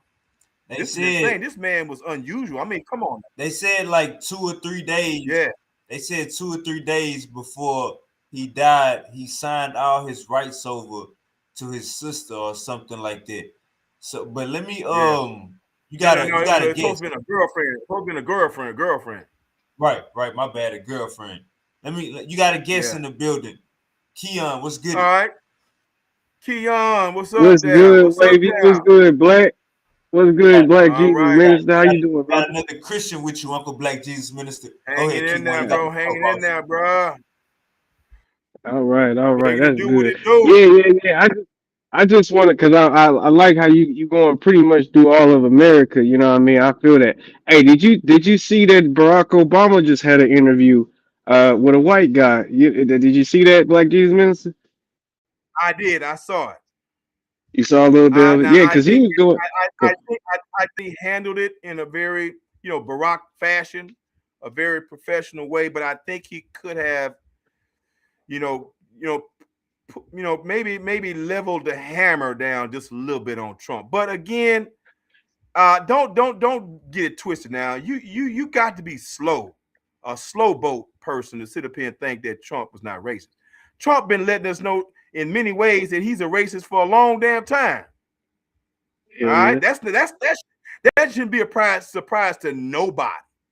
But what was gut wrenching and just blatantly stupid as all goddamn hell, and we know that Trump will say and do any goddamn thing. He don't give a damn, and he really don't give a damn now because he ain't running for office again. I mean, to literally put that video up there, which everybody knew it had racial connotations, he just didn't give a goddamn, and he wanted to swipe at Obama because he's jealous of Michelle and Barack Obama, and he's jealous of their love and their relationship because Michelle and Barack love each other. You hear me? And he's one of the greatest presidents that we've had. You can't take that away from him. He is the president that took us out of the economic crash of, what was that, 2008? I forgot what year that was. Y'all know what I'm talking about. That was worse than that was worse than when the stock market fell back in the late 18 what was that, early 1900s. I forgot what they call that period when we had that big stock market crash. All right, it was worse than that. And I think they call it the Great Oppression. Yeah, go ahead. Say, the Great Depression. I think they call it the Great Depression. Yeah, the Great Depression. Yeah, it was. So what we went through, what Obama brought us through, was worse than the Great Depression. And brothers, hats off to Barack Obama. Now, there's some things I disagree with about Obama. Some things I disagree with Trump. But you know, many times we have to choose between the lesser of two evils. Did y'all hear me? And that's been our politics for a I was gonna say Black G, because I think he tried to like sway it off, right? Like he tried to like brush it off. But man, I don't know, man. I think that's the problem with Democrats. We try to take the moral high ground too much, and that's kind of a problem to me a little bit. That's true. And they got ran over. But I think they're learning their lesson. Now, the thing that I don't like about the Democrats, I don't like the LGBTQ agenda. I don't like that, bro. I don't like it, bro. I'm a Christian. You understand what I'm saying? The LGBTQ agenda is a problem for me. Okay, that's why I call myself. I think most of the Democratic leaders, they on the same. Like I don't think Obama want a man reading books in schools and stuff. You know what I mean? In a dress. I don't think he want that. You know? All of that, man. All that stuff came to fruition through Obama, bro. All that stuff got popular through Obama, bro. Now, to tell the truth, though, if y'all remember, Obama was originally against gay marriage and the LGBTQ agenda. Some of y'all don't even remember that. But I think, and I'm sure that the powers that be decide to give him a whole bunch of money. You know how when the presidents leave office, right? You know, they send them off to go speak and do this and do that. You know, to make that side hustle money. So they don't have to worry about no money when they leave office, right? You see what I'm saying? They said, "Well, look here, man. If you pick up the gay agenda and agree to promote gay marriage, man, we're gonna take care of you, bro. We're gonna take care of you. You ain't gotta worry about money no more." That's what happens to all of our presidents. That's not just Barack Obama. That's what happens to all of our presidents. This is. But see, that's what I was about to say, Black G, because look, we can't knock him for that, in my opinion, because he's the United States president. You know what I mean? Not the United Christians president. I'm on the same tip as you. I'm a Christian too, and I don't like it. But I mean, everybody in America ain't Christian. There is some gay people. You know what I mean? So, brother, I got that, bro. Like I said, bro, and I'm not into being belittling. I got some of my closest friends for real. The ones I know who would die for me have been two or three of my gay friends, bro. They no longer here, but man, them the closest brothers I ever had, bro. They would die for me, and I would die for them. You hear me, bro? And gay people sometimes tend to be the most mannerable people in the world, bro. The most respectful people in the world, the most empathetic people in the world, because they going through hell from the heterosexual community. You understand what I'm saying? Yeah. So Yeah. I know what time it is, but at the same time, I gotta stand on God's word. But I don't have to be I don't have to hate you while I'm standing on God's word. You feel me? Yeah, yeah, I see. So Yeah. about enough about the gay people. Let's do this right, because like I said, I'm a Christian too. But are you a Trinitarian? Man, you know Trinitarian got several connotations, right? So let me tell Okay, you what okay. kind So of let me Trinity. ask you this: do you believe that the Hold on, Most hold on, High, hold on, Jesus Christ? hold Okay, on. go ahead. Go ahead. No. Okay, let me say this, and I'm gonna let you say that. Okay. I will explain my concept of the Trinity, and my concept of the Trinity that I'm going to share with you is correct because I'm the goddamn bishop. I'm that nigga who's bringing correction to Christianity. You understand? I'm Yeah. that nigga who's bringing correction to Islam. I would love to debate Minister Louis Farrakhan. I'm not smarter than him. I'm not greater than him, but I would whoop his ass in a debate easy. And you know how easy it would be? All I gotta do is to replay everything, the things that he said. Okay? Uh, All I gotta do is just replay the things that he said to whoop him in the debate, bro. You understand? Okay. yeah. Now, but I'm bringing correction and unity to Black Jesus Christianity and Christianity all over the world, Israelites all over the world, and Muslims all over the goddamn world. You understand what I'm saying, bro? And if you know Yes, Uncle, sir. somebody, if you know, Uncle Black Jesus. hold on. If you know somebody who think they feeling froggy and they want to challenge the bishop on anything Uncle that I Black say, Jesus. Hold up, hold up, man, hold up, Uncle Black yeah, Jesus. yeah, He just asking, are you a yeah. Trinitarian? Yes, I am a Trinitarian, but not in the tradition that you may know. So, what is your definition of the Trinity, Brother Keon? So the Trinity technically would be that the Most High, Jesus Christ, and the Holy Spirit are all co-equal in creating what we know as God or Yahweh, basically. Okay, and I'm familiar with that because that is the Christianity that I grew under. I came out of the Pentecostal Church of God in Christ, and they believe likewise. That is pretty much the standard Christian belief and understanding of the Trinity. That Yeah. understanding of the Trinity is false and it's in error. The reason why it's false and it's in error, we have to apologize to the great uh uh uh dang it, was it Lord? I'm trying to remember his name. It'll come back to me. Um Man, I don't know why I'm not being good with names right now, but it'll come back to me. But Hmm. there is a biblical pioneer and father of the faith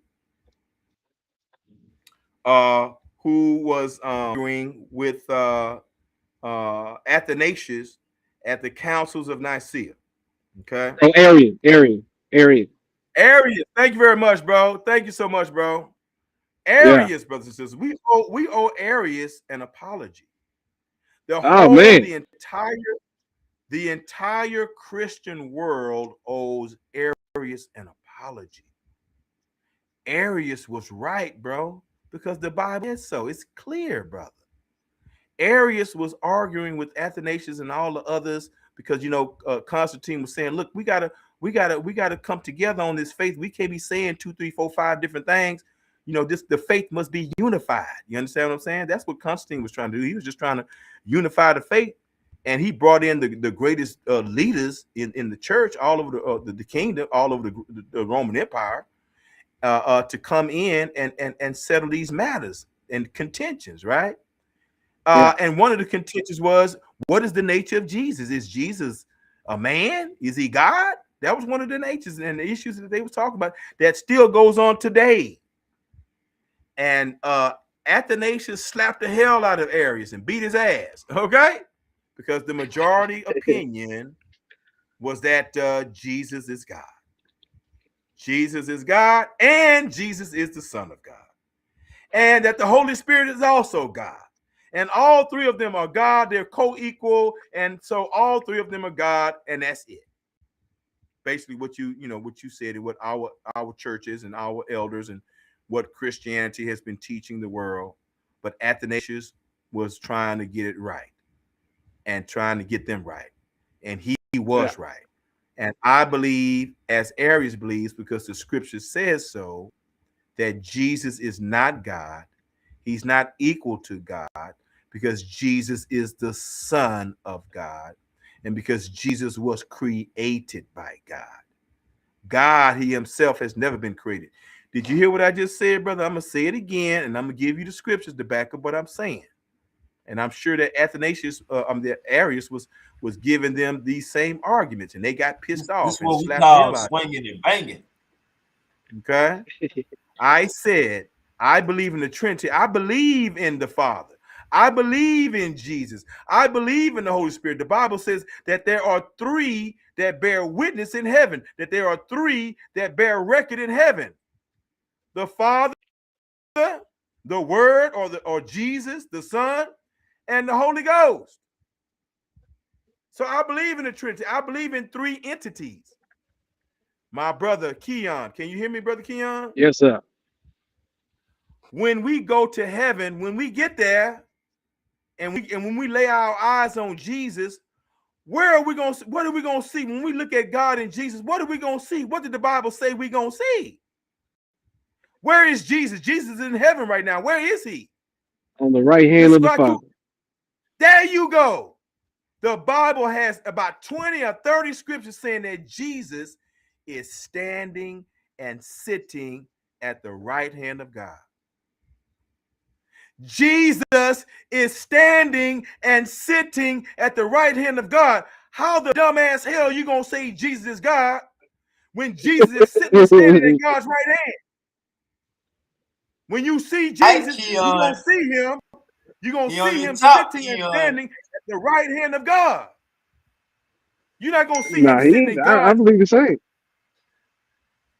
Well, good, but you don't believe it all the way the same because I heard the same okie doke when you explain the Trinity, and I'm telling you that Jesus ain't God.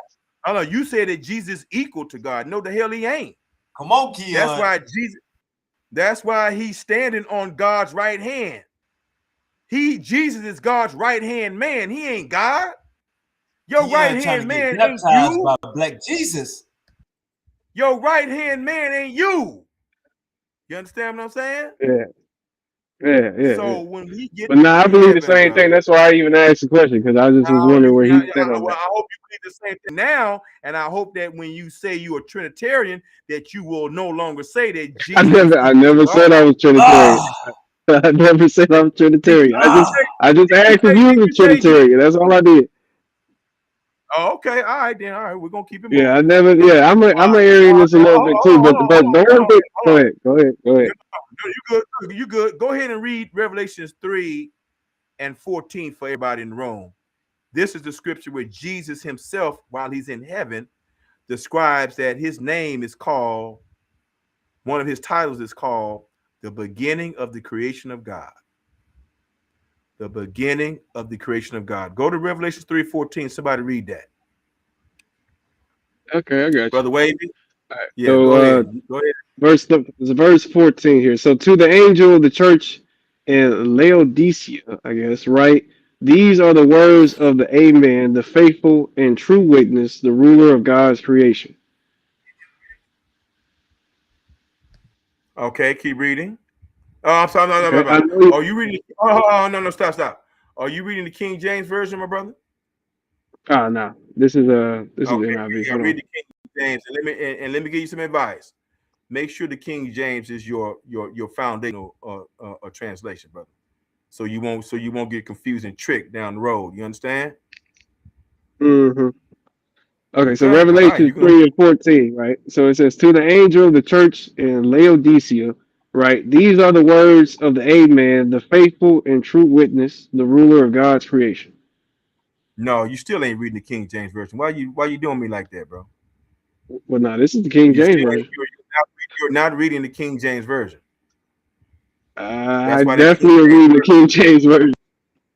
That was 3:14. And read that one more time, because I'm finna pull it up, bro.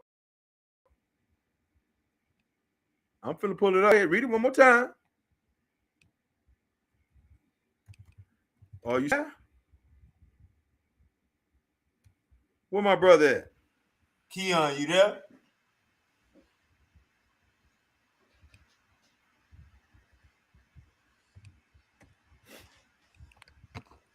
Oh, well, let me go ahead and read it for everybody. I'm gonna go ahead and read it. Brother Wavy, can you hear me, bro? Yes, sir. All right, brothers and sisters, Revelation 3:14. And it says, what? And unto the angel of the church of the Laodiceans write, these things say it, amen. Who's the amen? Jesus. This is one of his titles. Who's speaking right here, y'all? It's Jesus. These things saith the amen, the faithful and true witness. That's the second title. The beginning of the creation of God. Do you see that? Did you hear that, brother Keon? Okay, did Keon make it back? I guess he didn't. Brother Wavy, are you with me, bro? Brother Wavy, are you with me, bro? All right, I Yes, don't hear sir. nobody. Yes, sir. I'm here. He right here too. Okay, Keon, what's going on with you, bro? I couldn't hear you. Can you hear me, Keon? Oh, hold on. Never mind. You fell out again. But go ahead, Uncle Black Jesus. Well, but do you see what I read, or did you hear what I read, brother Wavy? Read it one more time, Uncle Black Jesus. And this is Revelation 3:14, KJV. And unto the angel of the church of the Laodiceans write, these saith the amen. These things saith the amen. That's Jesus' title. While he's in heaven, sitting at the right hand of the Father, the faithful and true witness. That's his second title. And the third title is the beginning of the creation of God. Jesus' third title is the beginning of the creation of God, meaning that Jesus was created, Brother Wavy. Did you hear me, bro? Yes, sir, Ski. They giving you praise in the chat, Uncle Black Jesus. Well, praise God for that. Y'all just give me some damn praise. You Negroes better pray for Bishop Black Jesus Minister. I need prayers, niggas. You know what I'm saying? Y'all better pray for me, man. For real, man. I ain't playing with y'all. Amen. Is Rob BJ Minister stop the cap? What? Amen is Ra. Well, no. Well, okay. Amen Ra is Ra. Yeah, I believe that, brother. That's why the Israelites who became a nation in Israel ended their prayers with Amen, which is short for Amen Ra. That is one of the ancient African Egyptian names of the supreme monotheistic God. The God of Israel and the God of Egypt is the same God. Did y'all hear what I just said? The God of Israel and the supreme God of Egypt is the same God, y'all. My goodness to you, brother. So Super Wavy, if anybody else want to come on up and say something, or if we got any more questions or comments, I will entertain that. If not, man, we can get on up out of here, bro. Yeah, Uncle Black Jesus, they scared of you again, man. I gotta say, once y'all shouldn't be scared of the bishop, man. The bishop love y'all, man. Y'all better stick to the bishop, bro. they think I ain't got nothing but love for you, baby. they think you gonna call him. They think you're gonna call him a nigga nut. But once you combine, hold up, Uncle Black Jesus. They ain't gonna call nobody a nigga. Unless they call me a name. They call me a name, I'm gonna pull that nigga nut out and pull out some more champion here. We got your Robin. Uncle JJ, unmute your mic. What's up, man? What's up, family? J to the J all day. What's going on, baby? Yeah, what's up, Black Jesus? Long time, brother. It's been a little while. I've been seeing you do your thing, boy. Big pimping, Negro. Yeah. Hey, I love them photos you been posting on Facebook, boy. You be looking sharp. You and your boys, man. Y'all be looking sharp, nigga. Hey, we got to link back up, Black Jesus. We got some unfinished work for some of these characters. You know what I'm saying? You know, you still You get to send me your number on Facebook or something, man. You come Yeah, I will, bro. through. No doubt, no doubt. You still got your league Look, over there? That's my my number, fault. if you still got my number, it's the same. It ain't never changed, bro. 832. If you got that I got a new 832. phone. Okay. All No, right. No problem. I, I'll do that. I get it No for Super problem. Wavy. Yeah, I get it for get Super it. Wavy, family. Be wavy, bro.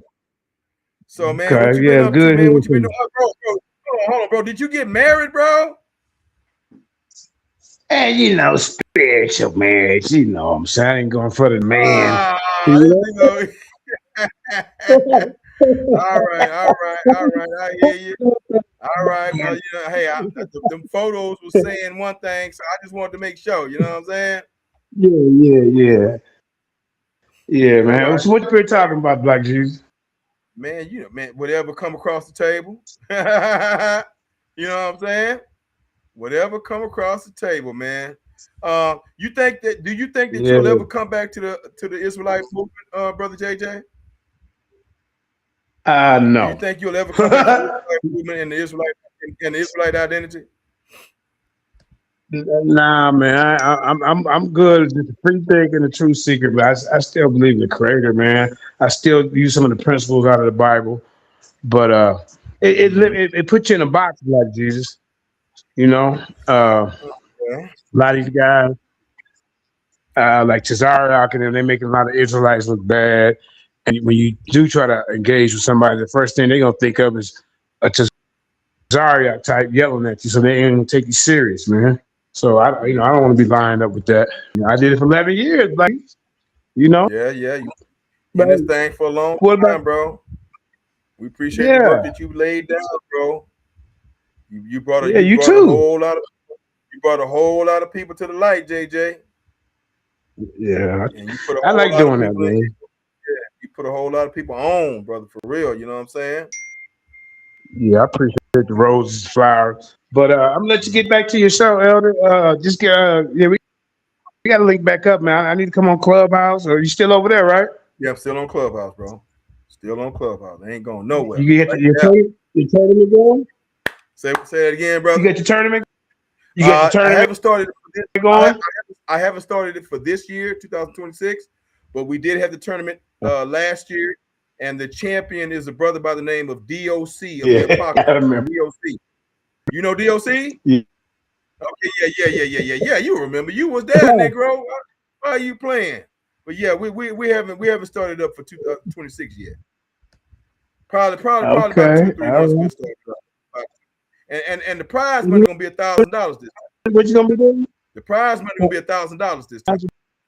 But anybody who wants to I might join have to jump in. hey, yeah, if anybody want to jump in the Ultimate Debate League tournament, Yeah. y'all email me your name and your telephone number. Let's get together so I can put you down in the tournament list. Yeah. It doesn't cost you anything, brothers and sisters.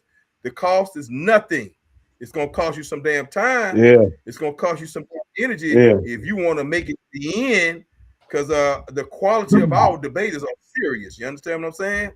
So if you know you're a damn cupcake, stay your ass in the audience. Keep your ass in the audience and come on over here to the Ultimate Debate League, sit in the audience and learn something. You understand what I'm saying? Until you get ready.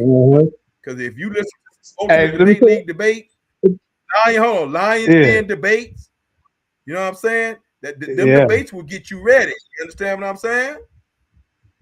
Yep. Yeah, so At least I got some news on you.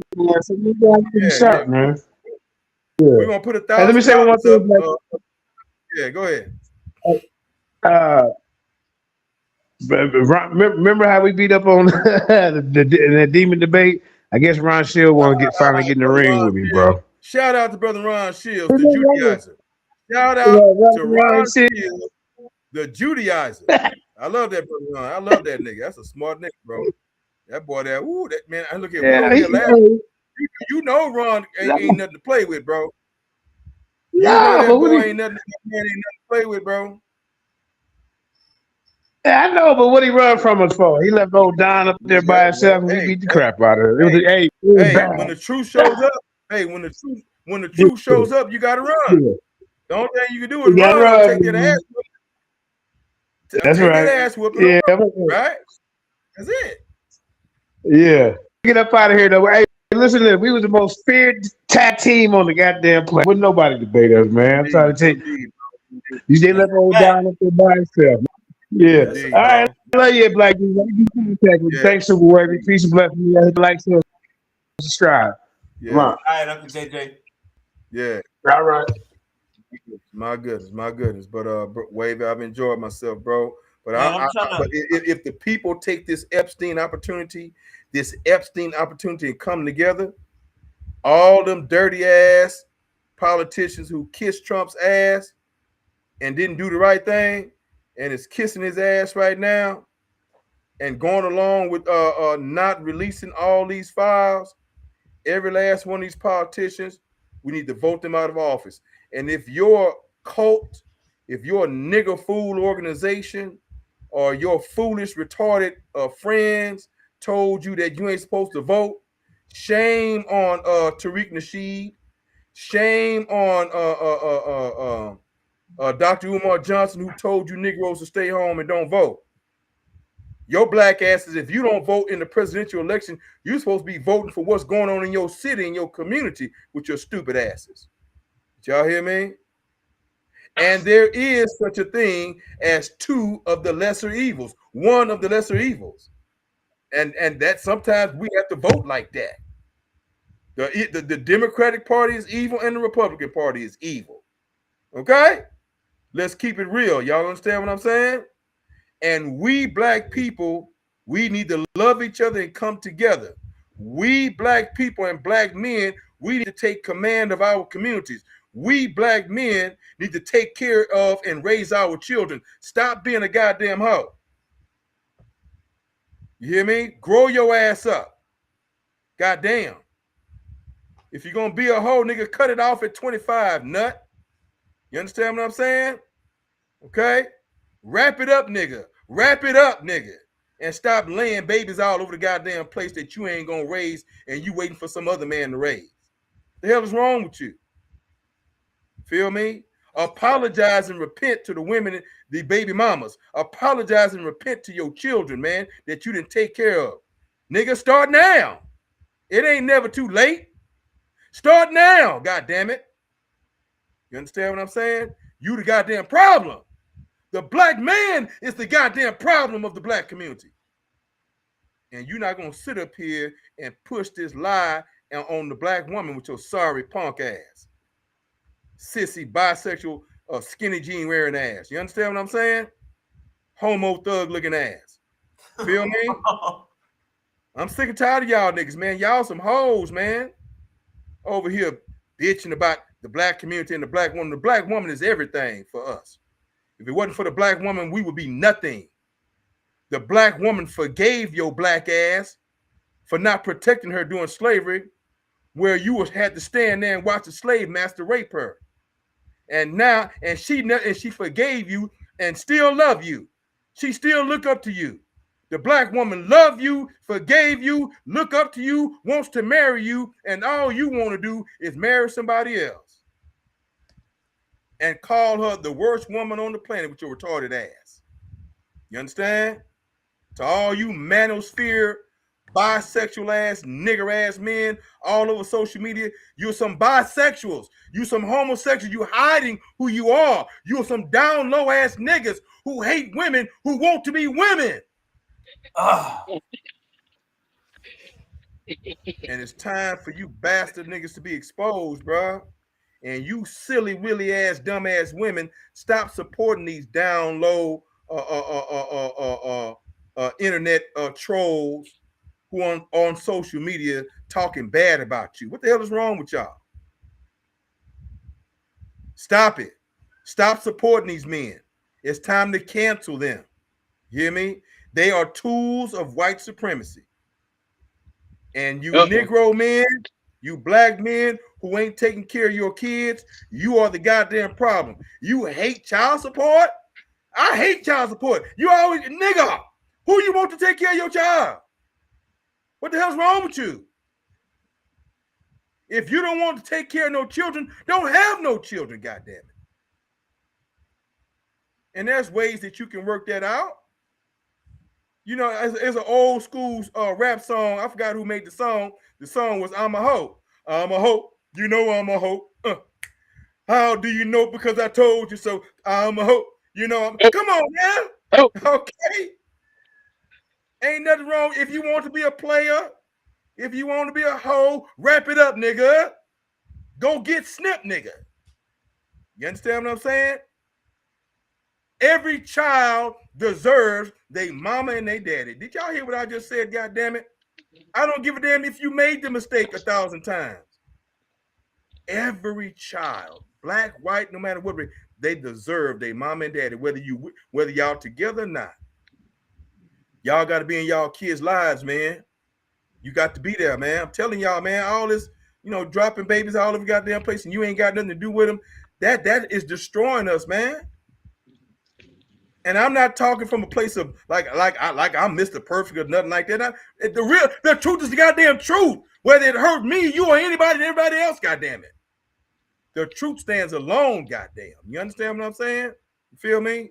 Somebody in the chat, NA Flash says, stop giving black women excuses. Knock it off. There's wrongs on both sides.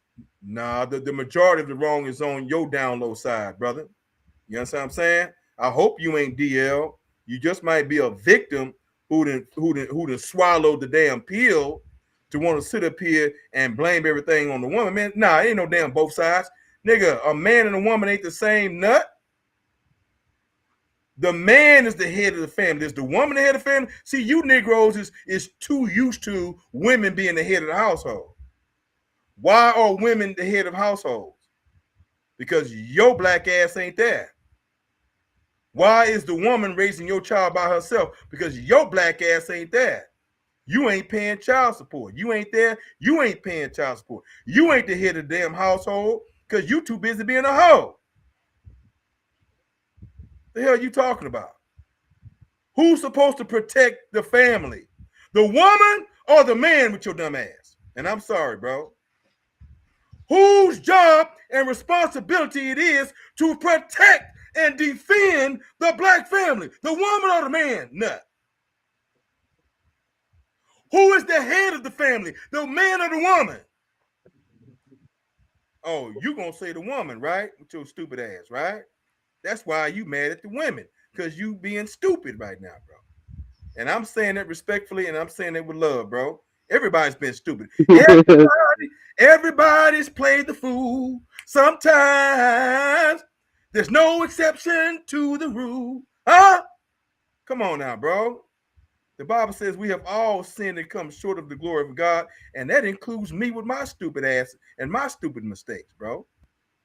But goddamn, just because we done been stupid don't mean that we got to sit up here and smooth it over with peanut butter and jelly. You know what I'm saying? Nigga, in this era, I know this last generations, the last two generations have become effeminized. You looking for women to take care of you. What the goddamn hell? When did that happen? That started about 30 years ago. Y'all, you got niggas out here really believe that women's supposed to take care of them, bro. This is a goddamn shame. And you them niggas, and you that nigga that's sitting there talking about, it's women's fault. That's a goddamn lie. Women look up to your leadership and what you're doing in society and in the culture. They're following your lead. Because you're the man. God created the woman out of you. Okay? So if you want to see change in the woman, you change, nigga.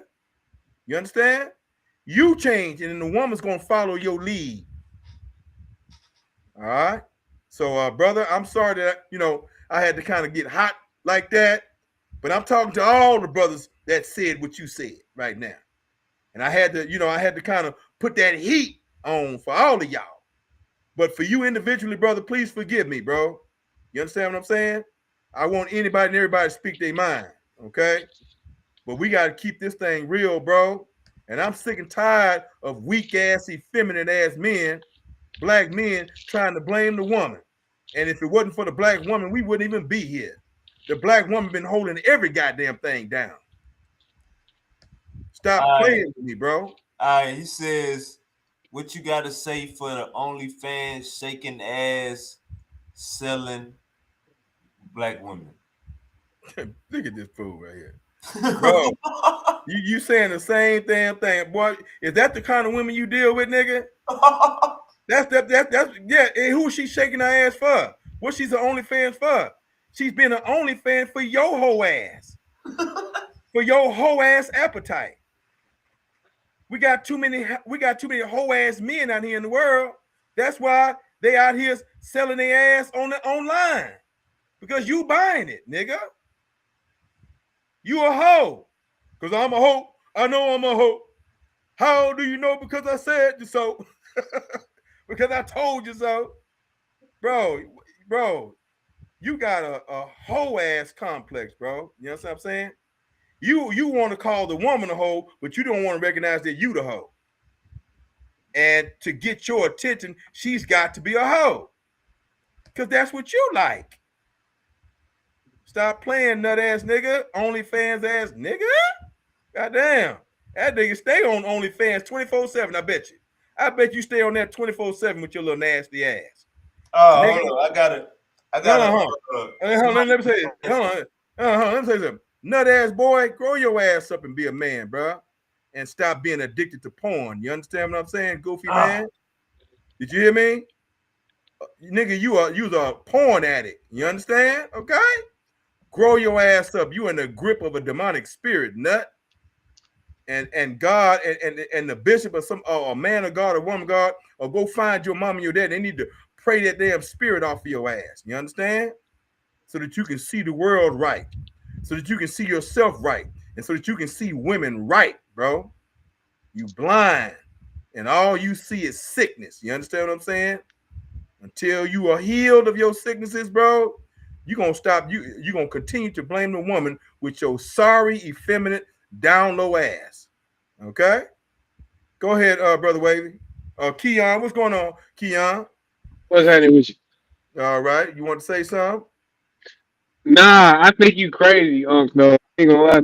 Crazy little boy. Hey, but wait a minute. I get what you. I know you in a battle right now with the bro, so you probably you saying that because of him. But are you telling me that women aren't wrong for doing OnlyFans? Like, is that what you are you trying to tell me that? Or what? I said the only reason women are on OnlyFans is because they're selling their asses. They're on online to men's whole ass appetites. They wouldn't if the buyer wasn't there, the seller ain't gonna sell it, right? Uh, If there were no men making OnlyFans rich and hooking up with these women, there wouldn't be no goddamn OnlyFans. And if all men were in the home with the woman that birthed their children, would we be having young gangsters in the goddamn street in the numbers that we have now? We would not have young ladies looking for love because they never had a father figure in their life to show them what true love is. So again, Keon, do you agree that the OnlyFans is selling their ass online because filthy ass men who got a goddamn inordinate ass appetite? Now look here, man. I like women and love women too. Stop playing. I ain't playing with y'all, man. Look at me. I love women too, bro. You know what I'm saying? I didn't been there too, bro. You know what I'm saying? But at some point in time, nigga, it's time to grow the goddamn hell up. And some of these things you niggas get into can turn into a goddamn addiction, bro. And you become a damn slave to it. You understand? hell And yeah. that addiction is riding you worse than the white slave master. You feel me? Hell yeah. Yeah, it's time for us to be decent men. And then women, when they see us be decent, they gonna want to be decent because they want you. If you want decent women, be decent, goddammit. If you want Gotcha. decent women, be decent, and that's our responsibility as the head of the black race, as the head of the black family. Keon, you hear me? Hell yeah. If the woman is the head of the community and the black family and the black race, that's a goddamn shame. What does that say about me and you and Brother Wavy? We some effeminate ass, punk ass, bussy ass niggas, right? Bushy is crazy. That's crazy. That's Tariq word. I stole that from Tariq. Hell yeah. Bussy ass niggas, man. Okay? That's what y'all niggas is turning into, bro. A bunch of bussies, bro. It's a damn shame, bro. I mean, but there is hoes out there. Like, Of course. And okay, bro. When you say hoes, is that men and women, sir?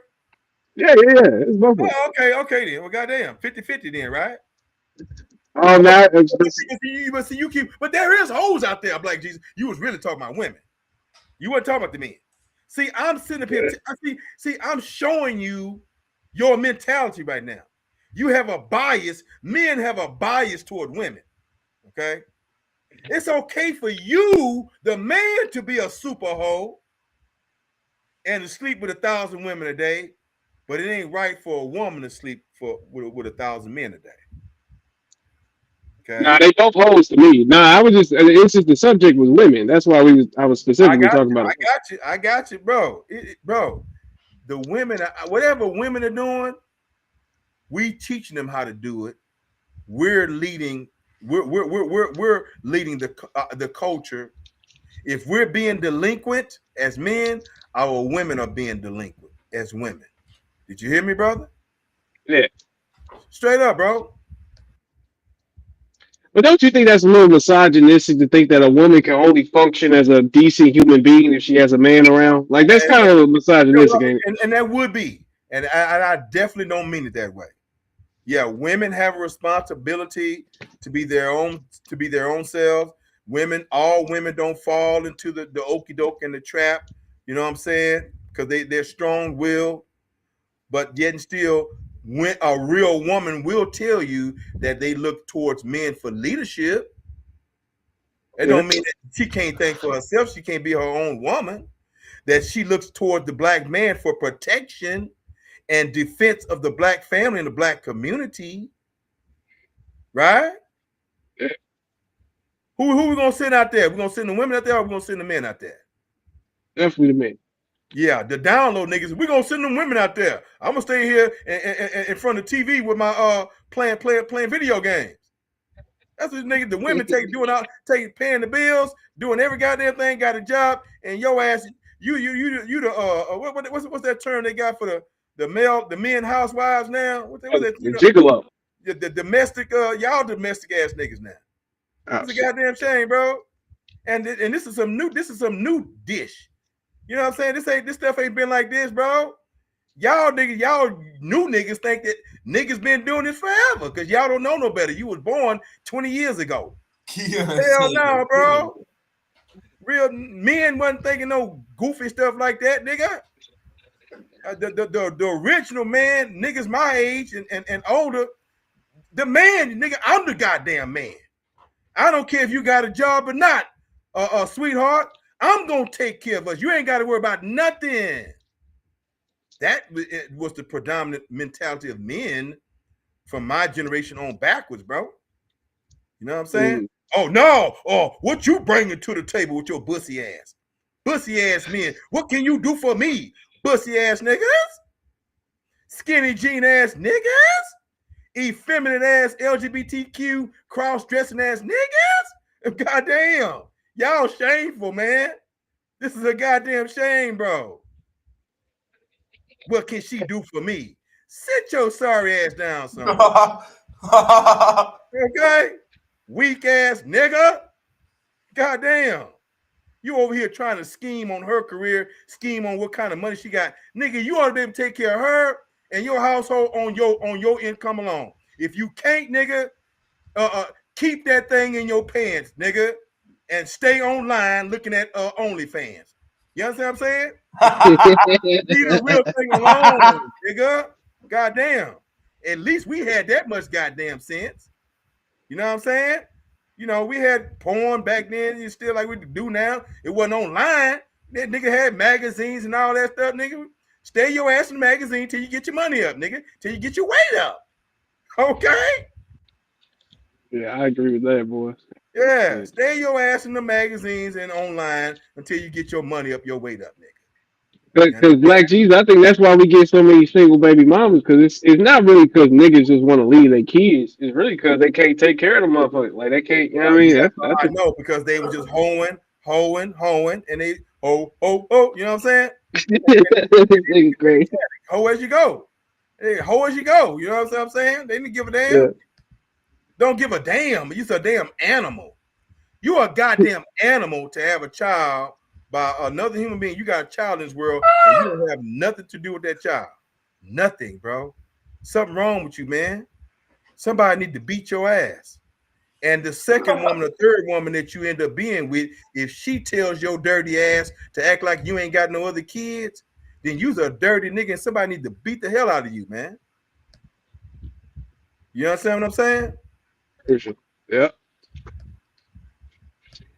If she wants you, she gonna accept you and all your kids just like you accepting her and her kids. If that's the situation, ain't nothing wrong with that. Ain't nothing wrong with the damn Partridge Family. Ain't nothing wrong with the Partridge Family. Some of y'all not old enough to know who that is. Know that show. Okay, but that's one of the first shows that came on TV talking about blended families. You know what I'm saying? The Yeah. mama Yeah. had her kids, the daddy had his kids, and the mom and daddy got married, and they all became one big family. Okay.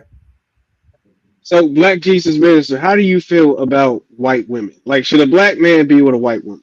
No, I'm with Dr. Umar Johnson. Black men owe too much to black women to find themselves Amen. to desire to look Amen. for and desire another woman. Why? Because we owe the black woman everything. Especially if you had a black mama, nigga, you need to find another black mama and replicate your mama and take care of her the way and love her the way you love your black mama. Amen.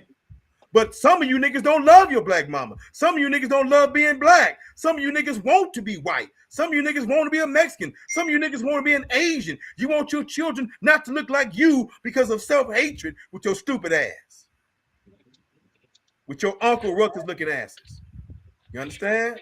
The coon nigga. The Sambo ass nigga. Always been around, bro. Oh The wait. black one, when the black woman was being raped, and we had to stand there and look at it, and all we could do was stand there and watch. The black woman never stopped loving you and never stopped respecting you. You mean to tell me that we don't owe them a debt of gratitude? You don't think we should have a black woman on our arms when we make millions of dollars? But no, you're going to sit up here and believe a goddamn lie. Oh, it don't matter who you marry with your lying ass. You hate yourself, nigga. You want to lighten up your skin through your children, nigga. You want to have so-called good hair with your stupid ass.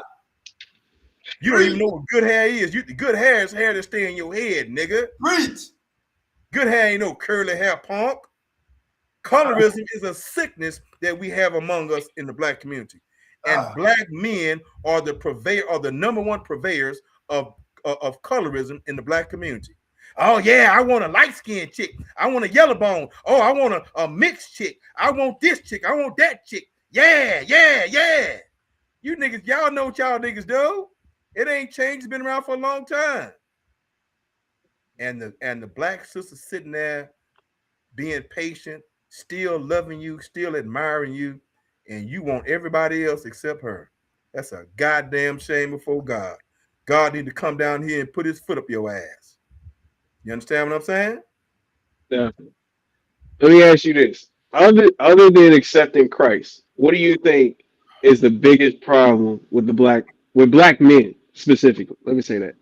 The biggest problem is we need to take care of our kids, bro. We need to be there for our kids. I don't give a damn how many kids you got. I don't care if you got 1 or 100.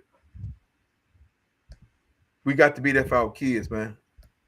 Whether you with the mama or you ain't with the mama, bro. You got to sacrifice to be with them kids, grow them kids up to adulthood so that they can contribute to this community. Hell, 1 or 2 or 3 of them might grow up to be a millionaire and take care of your ass and make you rich. If you take care of them, right? All it is 17, 18 years. That's all you need. Put in them 17, 18 years go by so goddamn fast. See, I know all of you who are 20 years old, you think 17, 18, 19, 20 years, that's a long time to you because that's your lifetime. Man, 18 years go by so goddamn fast, make your head spin, bro. You understand what I'm saying? Raise these And I kids, feel man.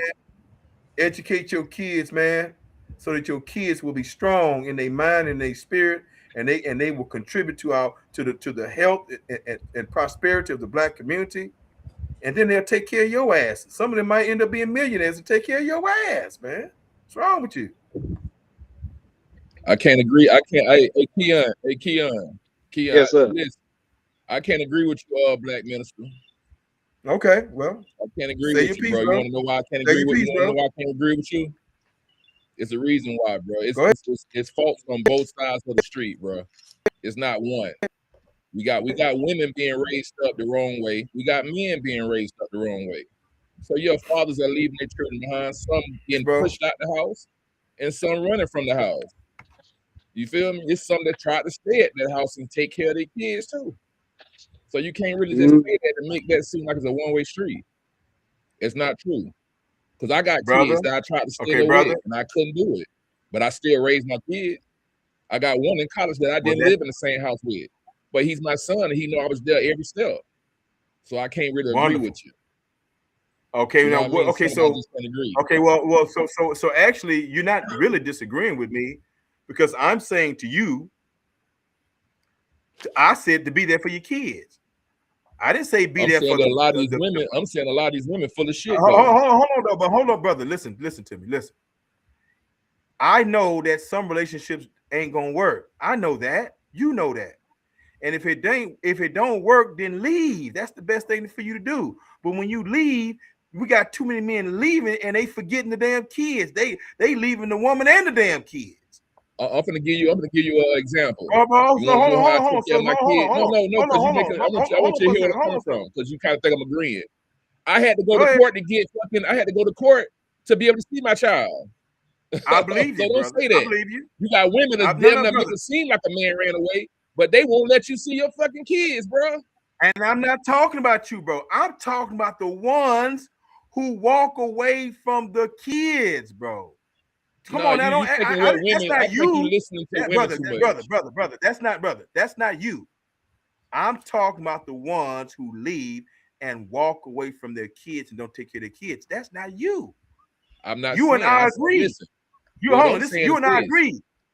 It's a lot of them that's trying that the bitch won't let them see the kids, bro. That's what I'm trying to tell you. Can't listen to women. I agree that happens listen too. To them, bro. They will believe their own fucking lie. You can't believe everything a woman say, let me ask you a question.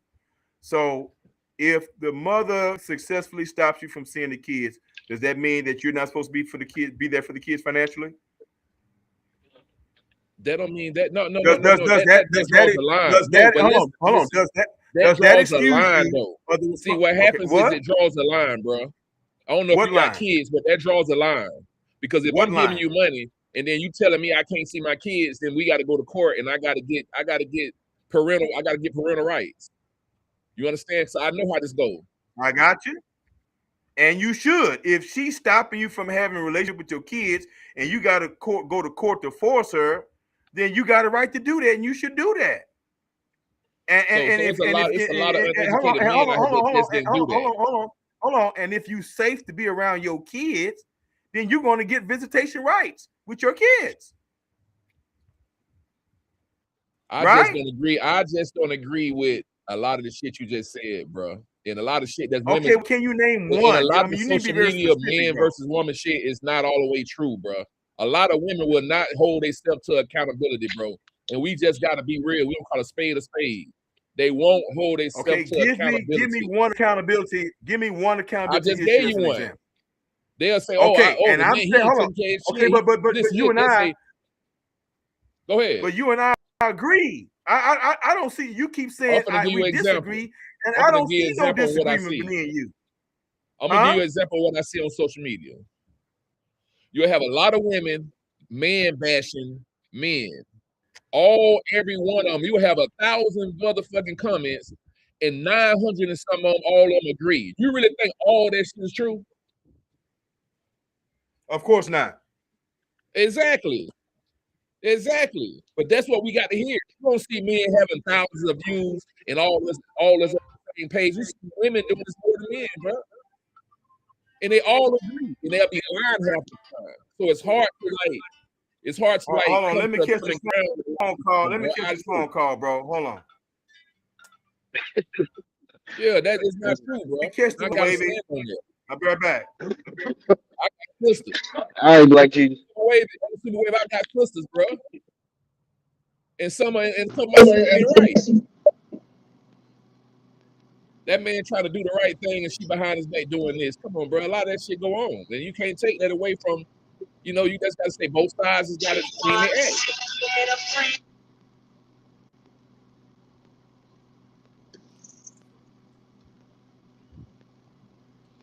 No, we ain't gonna sit here and sugarcoat both sides, bro. Both sides need to clean up their act, bro. That's how that go. That's how you make this work.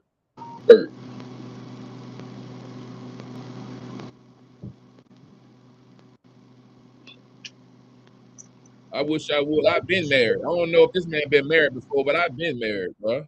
And he ain't gonna tell me too much about this. I won't marry another woman. And that's facts. I won't do it. He don't know how I feel to lose everything. I'm I'm sorry. an electrician. Okay, He don't brother, know how I'm I back. feel to lose everything, bro. I'm an electrician by trade, bro. Brother. I always had my own. I always Okay. worked for myself, bro. I lost a lot dealing with a woman. Had to pay alimony and all this type of stuff. He don't know nothing about how this thing go. Most of the time, women win off a man, especially if he's successful. We don't win off women half the time, bro. So he can't really. It's like an uneven thing, bro. It's not. It's just something that over time men see it, and men dodge a lot of those bullets now, and he can't blame men for that, bro. So let me ask you a question, brother. Are men who are happily in healthy relationships with their woman, are they delusional or something? Are they missing something, bro? Man, a lot of them delusional, bro, because most of them ain't happy. You just see it Really? from the outside. You got to see it from the outside, so I can't really judge no relationship from the outside, bro. Okay. I don't know what's going on internally. So do you actually think that the majority of relationships between black men and black women is horrible and has ended up in some sort of predicament as yours unfortunately did? And it does happen to people all the time, not just black people, but all races of people. But go ahead, bro. Do you actually think that that's the majority of black relationships? I think that statistically, women divorce at a high rate. Black women do. So that right there, that's the thing. Men will try to stick there and watch us, try to stick there and take it the long route. Man, women will divorce your ass. Statistically, black women are the largest demographic of women who never get married and don't have husbands. And they also because we can't survive through the relationship. Look, let me say this real quick, because I just in on the real, in realistic, right, in the life, right, in real life, people ain't leaving each other because black men is just leaving because the kids or yada yada. It's because they not cooperative with each other. It's because they don't agree with a lot of stuff. They arguing too much. Like, that's why niggas is leaving, or women are leaving. What is the black man? What is the answer for the black man? What's the answer then, brother? Hey, Keon, I was with my girl for 16 years. Hold on. I had a 16-year relationship. Okay, hold on for a second. Go ahead, bro. Is the answer to marry other women of other races? Is that our answer? Hell, nah. It's to better yourself as a person, women and men. I want to hear from other brother. I think in this day and time, like, listen, I got a 20-year-old son, right? I'm gonna give you from this point of view. My son is in college right now. He playing football. He got great academics.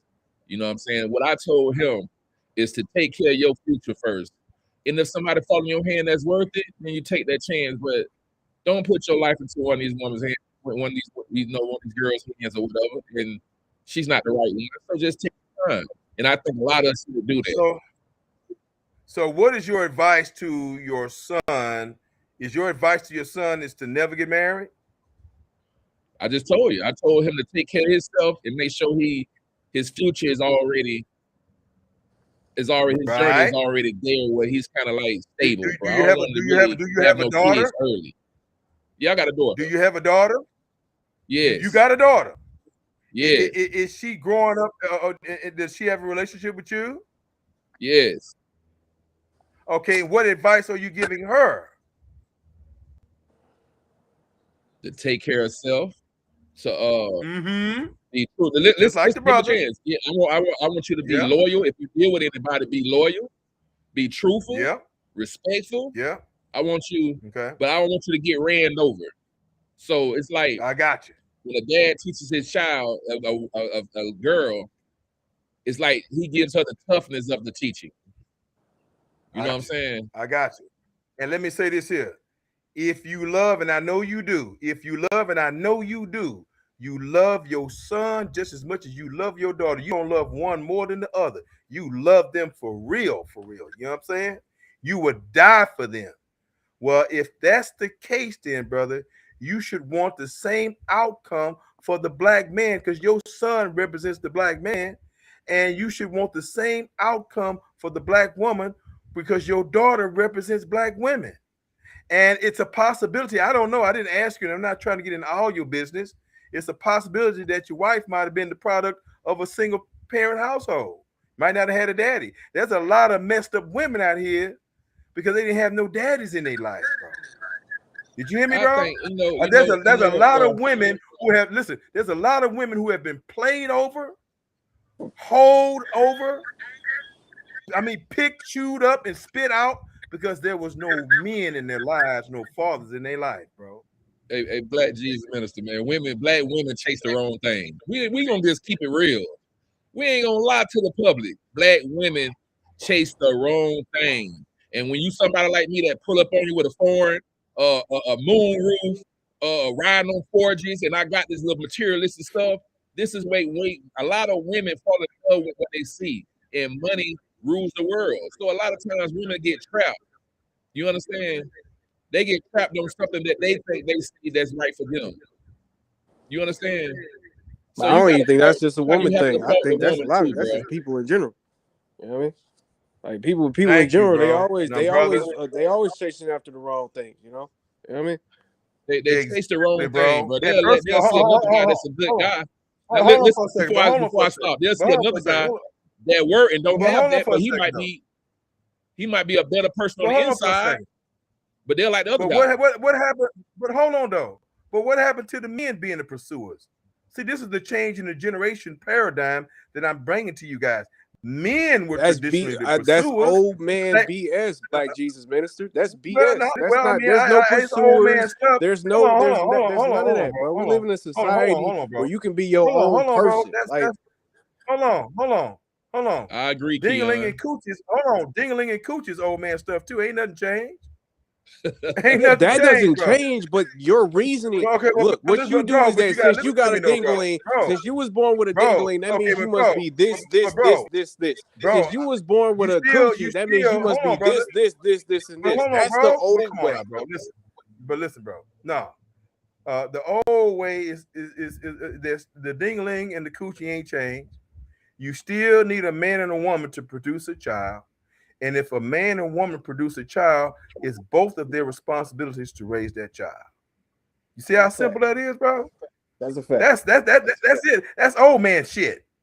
You know what I'm saying? You feel me? Ignore that there's underlying details that they say with a man. Hold on though, but I'm almost done though. I'm just gonna say this. See, when we deviate from that simplicity, damn simplicity and want to do what the hell we want to do, then that's when we have problems. That's men and women. That goes for men and women, bro. Go ahead, bro. Can I say this right here, bro? Go ahead. You live next door to dude. Let's say hypothetically, you got a neighbor named Kenny. He take care of his wife. His wife don't work, right? He do everything he's supposed to do, and you get a chance to watch this, and you watch this woman don't give a damn about him, and got the dudes behind him. You hear all the stuff in the street about that. And then you get smarter from that. You learn from what you see. So men today, we dodging some of them bullets, bro. We dodging some of them bullets. Yes, we fight the women, but a lot of people we aim at just myself happy first, bro. And then we get into this. Then we get into this loophole, Black Jesus, where women expect you to do this stuff, bro. Like even I could be walking around with one freaking wig, and I'm still expected to do. Women expect you to do what? Hold on, stop. Women expect you to do what? They expect you to Give me take one care of example. them. 1 or 2 examples. They expect you to take care of them. For you to be a good Is husband there or a something good wrong with that? loving person, you gotta take care of them. Right. Okay, so is that That's wrong? Why? Why? What? Why? Because you didn't, bro. Okay, hold on, bro. Hold on for a second. If some dude, some wild ass man comes along and is threatening you and your wife, who's supposed to whoop that man's ass? You or that's the woman? protection. That's protection. Okay, then, I get that. brother. I understand that. Okay, brother, protection is different from taking care of them. The only person that should be taking care of you as a human being is your parents. That's not my job. As an adult, you should be taking care of your damn self. That has nothing. That shouldn't be your husband. Like, I'm not saying that shouldn't be your husband's job. That should be what your husband wants to do. But if your husband's not there, you still should be a grown ass person and be able to take care of yourself. That's all I'm saying. Yes, no, brother, I agree with some of that. Hold on. Listen. I agree with you that women should be sufficient. We should raise our daughters to be self-sufficient and not depend on nobody. Okay. Facts. But as a man, listen to me, bro, who understands the dichotomy between of a family and the dichotomy between a male and a female. You understand what I'm saying? If a woman said she wants that, look, but baby, I love you, I want to marry you, but I want to stay home and just be a housewife and take care of the kids. She got that damn option because the woman was made for that. The woman was made to be the caretaker, the mother who raises and educates the children and take care of the household. And the man is the one who's supposed to go out there, who's built with all the muscles and the strength to go out there and work and bring home the bread and the goddamn meat, bro. So but not Black only is your Jesus, we body, not hunting deer no more. We not chopping wood no more. Bro. But you gotta let me finish, bro. I'm gonna reject the new nigga shit. I don't give a damn about you new niggas doing this new nigga shit. I don't give a damn, nigga. I'm saying, but that's to the you, ain't reality. nothing We live in changed, bro. Hold on, 2026, Black Jesus. Bro, listen to me good, bro. The new nigga shit is the problem, son. You hear me? All this pussy ass new nigga, bro. Black Jesus. Bro, come on, let me finish, bro. I'm gonna let you go. Let me finish, bro. All this young nigga, bussy ass new nigga shit that y'all niggas doing and trying to defend, I ain't with that. And common sense ain't with that. And God ain't with that. The white man is with it. The slave master's with it. You know what I'm saying? Because he trained the black man who was the weak ones. Oh, well, look here. Just go screw that nigga wench. You know what I'm saying? Have a baby. You ain't got to worry about that baby. I'll take care of the goddamn baby. You hear me? You ain't got to worry about a goddamn thing. You ain't even got to worry about the black woman. I'll take care of her too. Bro, you got to look at the legacy and where this stuff comes from, bro. I'm saying to you. Okay. Well, that's fine. Let me finish. Well, I am saying to you, listen to me good, bro. Bro, I'm finished, bro. I'm finna shut up. The woman's body and the man's body ain't the goddamn same. With your big ass. With all your muscles and all your goddamn strength. All your goddamn man strength and your man just for protecting, nigga. You ain't fighting niggas 24/7. Is you fighting niggas 24? If you fighting somebody 24/7 every day of the damn week, something wrong with you. You should be dead by You now, got problems, bro. nigga. That's what I'm saying. God damn, you doing something you ain't got no business doing if niggas trying to beat you up all day long, trying to get all day long.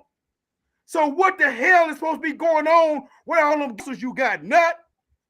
If you ain't supposed to be, you gonna protect when that rare event happens. You ready to lay down your when that rare event happens. So what are you doing with your big man ass body doing all goddamn day?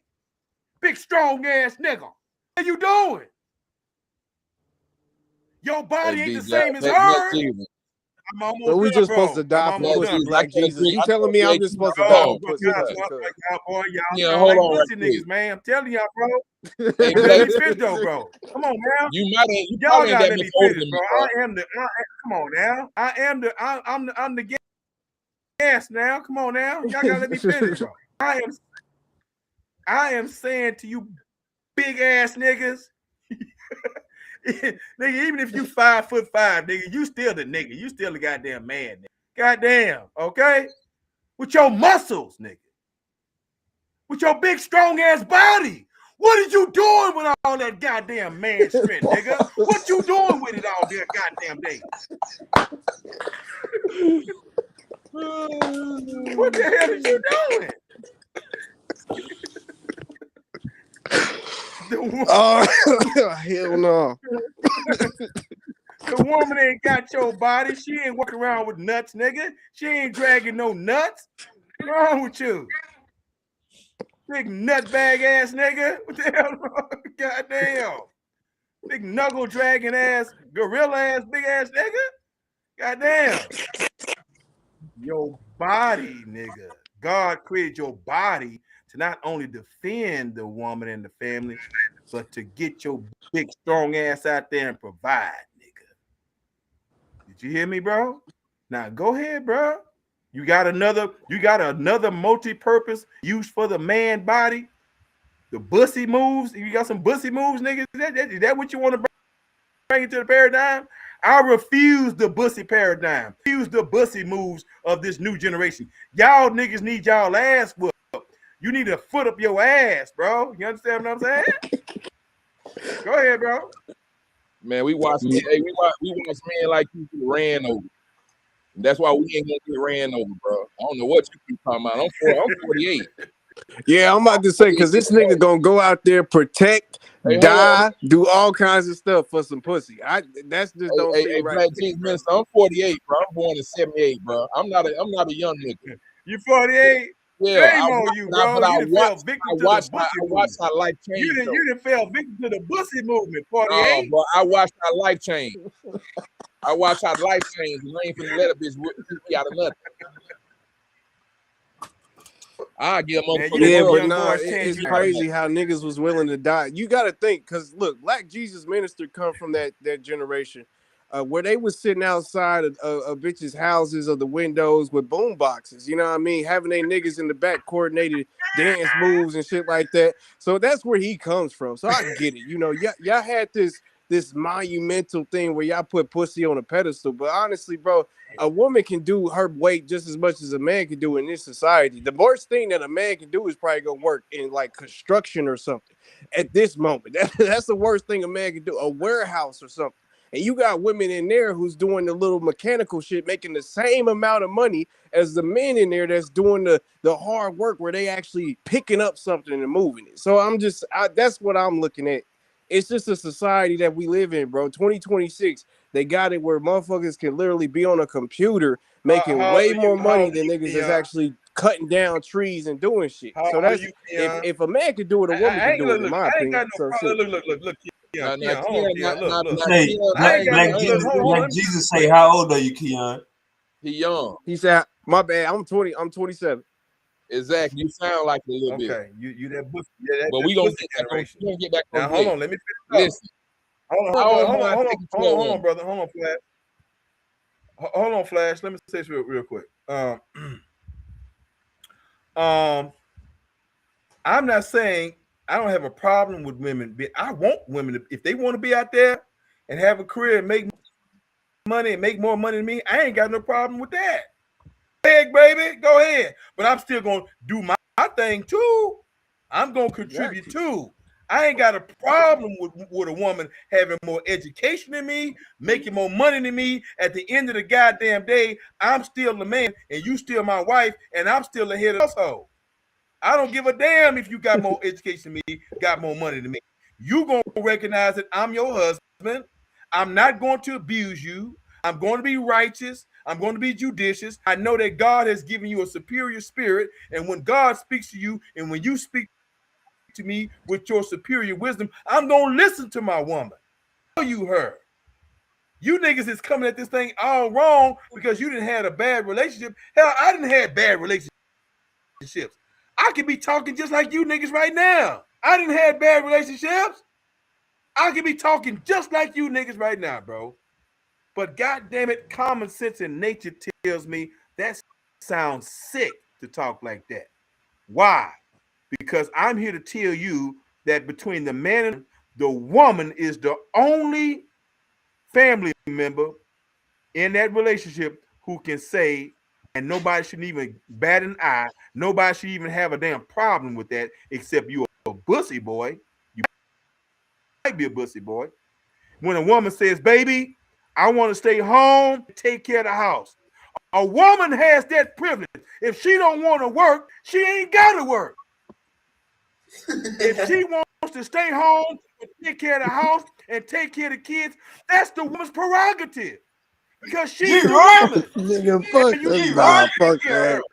Fuck that. Fuck that. Man, You stop. crazy. Okay, Crazy so you want to stay home and send her at work, right? See, that's the boy generation that I'm talking about. That's the bussy boy generation. You ain't got that luxury, bro. You wasn't made like that. God didn't make you to stay at home, nigga, and clean the house and breastfeed the kids, nigga, with your man boobs. Oh I no, ain't I say ain't I'm gonna on do that. that. I don't think I Black can. Jesus. I control my business, right? So right now I ain't had no work. I ain't got no work lined up, right? So I'm at home. Say that. Man, these niggas got man boobs once. You know what I'm saying? So yeah, sometimes Exactly. I do That's get just home. not a fit. That, and I feel you, bro, because I had the same situation, bro, where it was just like I lost my job. So it's like that shit not efficient, bro. That's not efficient at all. I ain't saying I lost no job. It's just that I don't got no jobs contracted right now. I'm an electrician No, by I trade. ain't say you would. I'm just saying my Yeah, I'm an situation is electrician, like but I I make lost all kind mine. of So money. But right now I'm just chilling. Shit, I'm just chilling. All right, man. Shit, sometimes I might take off a week or 2 or 3. It depends on what kind of money I'm making. But listen, back to what I'm saying. Women, you can't let a woman in this day and age make more money than you. If you do, she gonna get on your ass. Or try to. You better not let her make more money than you. You must not see what social media is talking about. yeah, I don't care about the money. Look, all I'm saying is that if we invested into a family and we all trying to invest to a house to make everybody's life better, I just think people should be able to pull their weight, bro. If you are an able-bodied citizen, my nigga, go out there and work. That's how the government work. That's how everybody else work. Like, why we trying to think? We trying to force. I don't know what this fantasy fairy tale Disneyland stuff that y'all trying to push. That like we ain't got to do that though no more. The reason why we did that in the 50s, the 60s, the 30s, and all that was because they literally said that women weren't able to do these jobs, so they had them to do them jobs, bro. But now, since what World War II and all that stuff, they let women do these jobs, and they found a way for them to do them jobs, bro. So it's like they're making the same amount as we are. So in an efficient household, bro, 2 incomes is better than 1. Like that's all I'm thinking. That's all I'm saying. I'm not saying that.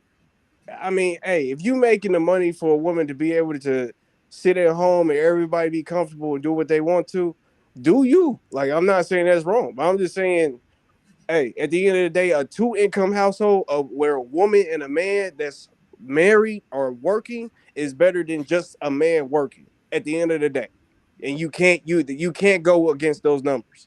So I'd rather be in that household where it seems like we're advancing a little bit more because everybody's trying to do as much as they can than trying to be in a household where I don't know, because of whatever religious reasons or old school reasons, that's crazy to me. Black Jesus talked about how the men was in the 50s and 60s, right? But most of those men was they held the household. They didn't even like the household they paid off the bills at. Yeah, Papa was the Rolling Stone. Exactly. Come on now. So what was going on with that? Because they had to do everything and they came home to the same pussy. Yeah, I am. And I'm just listening to these brothers, but I will have to close this thing. I'll have to leave. You ain't got to close it. Y'all can continue the conversation, but I will have to leave in about 2 minutes. Ah, man. Brother Super Wavy, can you hear me, Brother Wavy? Yes, sir. Brother Wavy, Brother Wavy. Okay, I don't know know if Brother Keon, you still here with us, bro? Yeah, I'm still here with you. All right, I'm listening to everything you saying, brother. I ain't missing a damn thing, bro. I can hear you. Hey, brother Super Wavy, I'm gonna have to roll on out in about 2 minutes, bro. All right. If you want to, brother, we can go ahead and do some closing remarks if you like. I don't know if you're gonna continue the conversation out there. No, we can have some closing remarks, most definitely. Okay. Brothers and sisters, I'm going to say that I thank Brother Super Wavy, Brother Flash, Brother Keon White. Thank all of y'all for lending an ear to this conversation. I really hope and pray for real that that there was something edible and edifying for anybody and inspiring to someone to either provoke thought, to provoke action, to provoke caution, to provoke a reaction. You know what I'm saying? In the righteous way, brothers and sisters, because ultimately we are all a human family, and the purpose of God and of Christ is to unite the human family. And in the meantime, before we get to that point, while we are doing our part to unite the human family, we must do our part individually to strengthen and to edify the Black family and the Black community if you are a Black man and a Black woman. A Black family is a Black man and a Black woman. If you're married to somebody of another race, I'm sorry, you're not a Black family. You're a mixed family, and that's fine. You ain't going to hell for marrying outside your race. But I do frown upon those of you who marry outside of your race because you hate your own race and you hate your phenotype and your looks, and you want to change your looks, and you want your children to look like some other race. That's what a lot of you Black men do. You don't hate the white man, you love the white man because you want your kids to look like a white person. You don't love being Black. You want your kids to look like a Mexican because you hate yourself. You hate yourself. And you hate yourself because mama and daddy taught you that. Your grandparents taught you that. Social media teaches you that. School taught you that. Social media teaches you that. Magazines and all kinds of media and stuff taught you that. That Black is ugly. Black is this and that and that. Black, black, black, black. I ain't Black. That's why you got these nut ass niggas running around here talking about, I ain't Black. I'm an Israelite. Sit your ass up. We're Black. Ain't nobody Black. Like the hell you ain't. What the hell is you talking about? Black is dominant and white is recessive. Ain't the white people ain't running around here running from white. How come white people ain't running from being white? If Black ain't a real color, Black ain't a damn race. The so-called father of the genetics, Gregory Mendel, who did the first experiments and discovery of genes and genetics, coined a phrase, a genetic, a scientific phrase, a scientific, not phrase, but a scientific law, genetic law that states Black is dominant and white is recessive. That's a genetic law and a genetic trait created by God. God created your genes to be dominant and the white genes to be recessive. Why did God do that? Because your Blackness represents the ultimate image and likeness of God. But you have rejected it because slavery and the slave master and the slave master's children have convinced you that you is ugly. You sure is ugly. Y'all remember that? Well, that was Whoopi Goldberg and what was the name of that movie? What was the name of that movie, y'all? Color Purple. Color Purple. You sure is ugly. Y'all believe that, don't you? That nappy hair. I hate that nappy hair. That's nappy hair too. Boy, your nappy hair represents God with your dumb ass. God's has nappy. Jesus has nappy. That nap represents power and strength with your stupid asses. You hear me? That means the mother and fathers of humanity. When you look at a nap, that's a damn curl. That's a coil of strength. A curl and a coil has potential energy in it. It is powerful. When you look at limp biscuit ass straight hair, it ain't got no strength in it. It's just limp. There ain't no strength in that. Ain't no strength in that straight hair. None whatsoever. Okay? I know we can go deep, into this stuff at another time. Brother Wavy will have the bishop back here, to do some teaching, you know what I'm saying, and preaching, you know what I'm saying. He gonna have me back, and I'll be looking forward to coming back. But all of y'all get the word out to Tariq Nasheed that the bishop has need of him. I need to give him an ass whooping. The bishop, Black Jesus minister, just like Jesus needed that ass.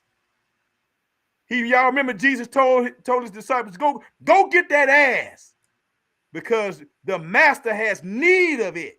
You know what I'm saying? Go loose that ass and bring it over here, because I'm gonna ride this ass into the city, and the people are gonna venerate me as the Son of God. You hear me?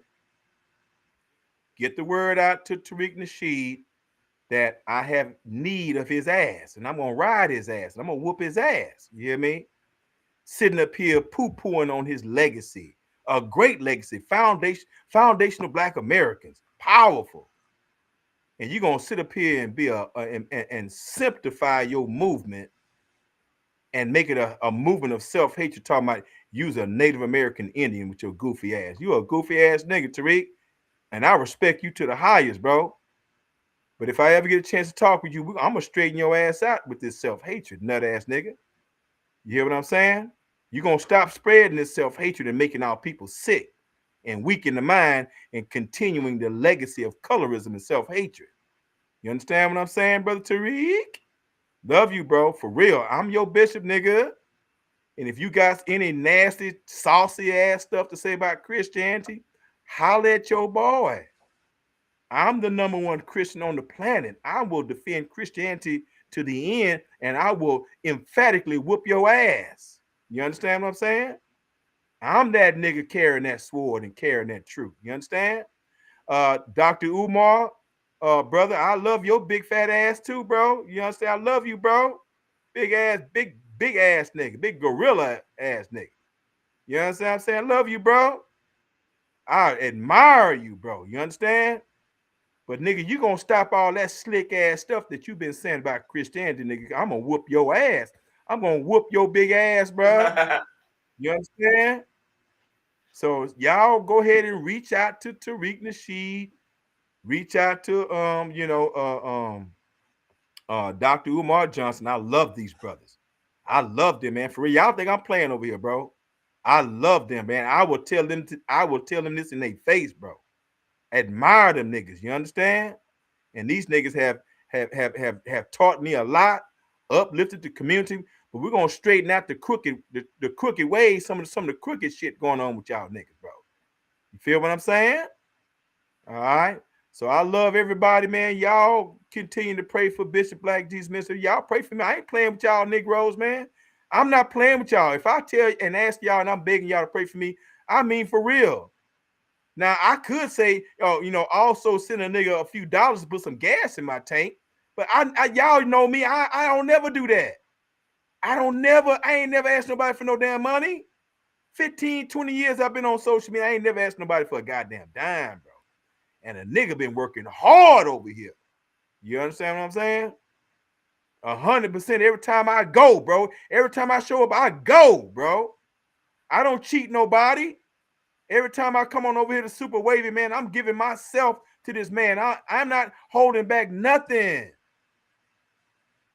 And anybody's platform. So I spend time with people, man.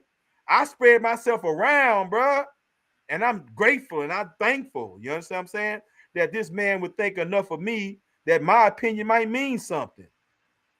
Okay. So, Uncle Black Jesus. So thank y'all very much, Jesus, man. I know we pushed it over an hour past time. Man, you gave us enough sound bites to the summer. I appreciate you for hopping on and chopping it up with me. Indeed, brother. Love you much, bro. Already, you take it easy. Everybody. All right. Peace, everybody. Peace. Everybody, if you like this show, like, share, and subscribe. replay gang. If you just coming back in, rewind it from the jump. Hear what Uncle Black Jesus Minister was dropping, and then comment how y'all feel about the whole show. Hey, like, share, and subscribe, and hit that hype button. We out of here. All right, Uncle Black Jesus, appreciate you. Peace. We out of here.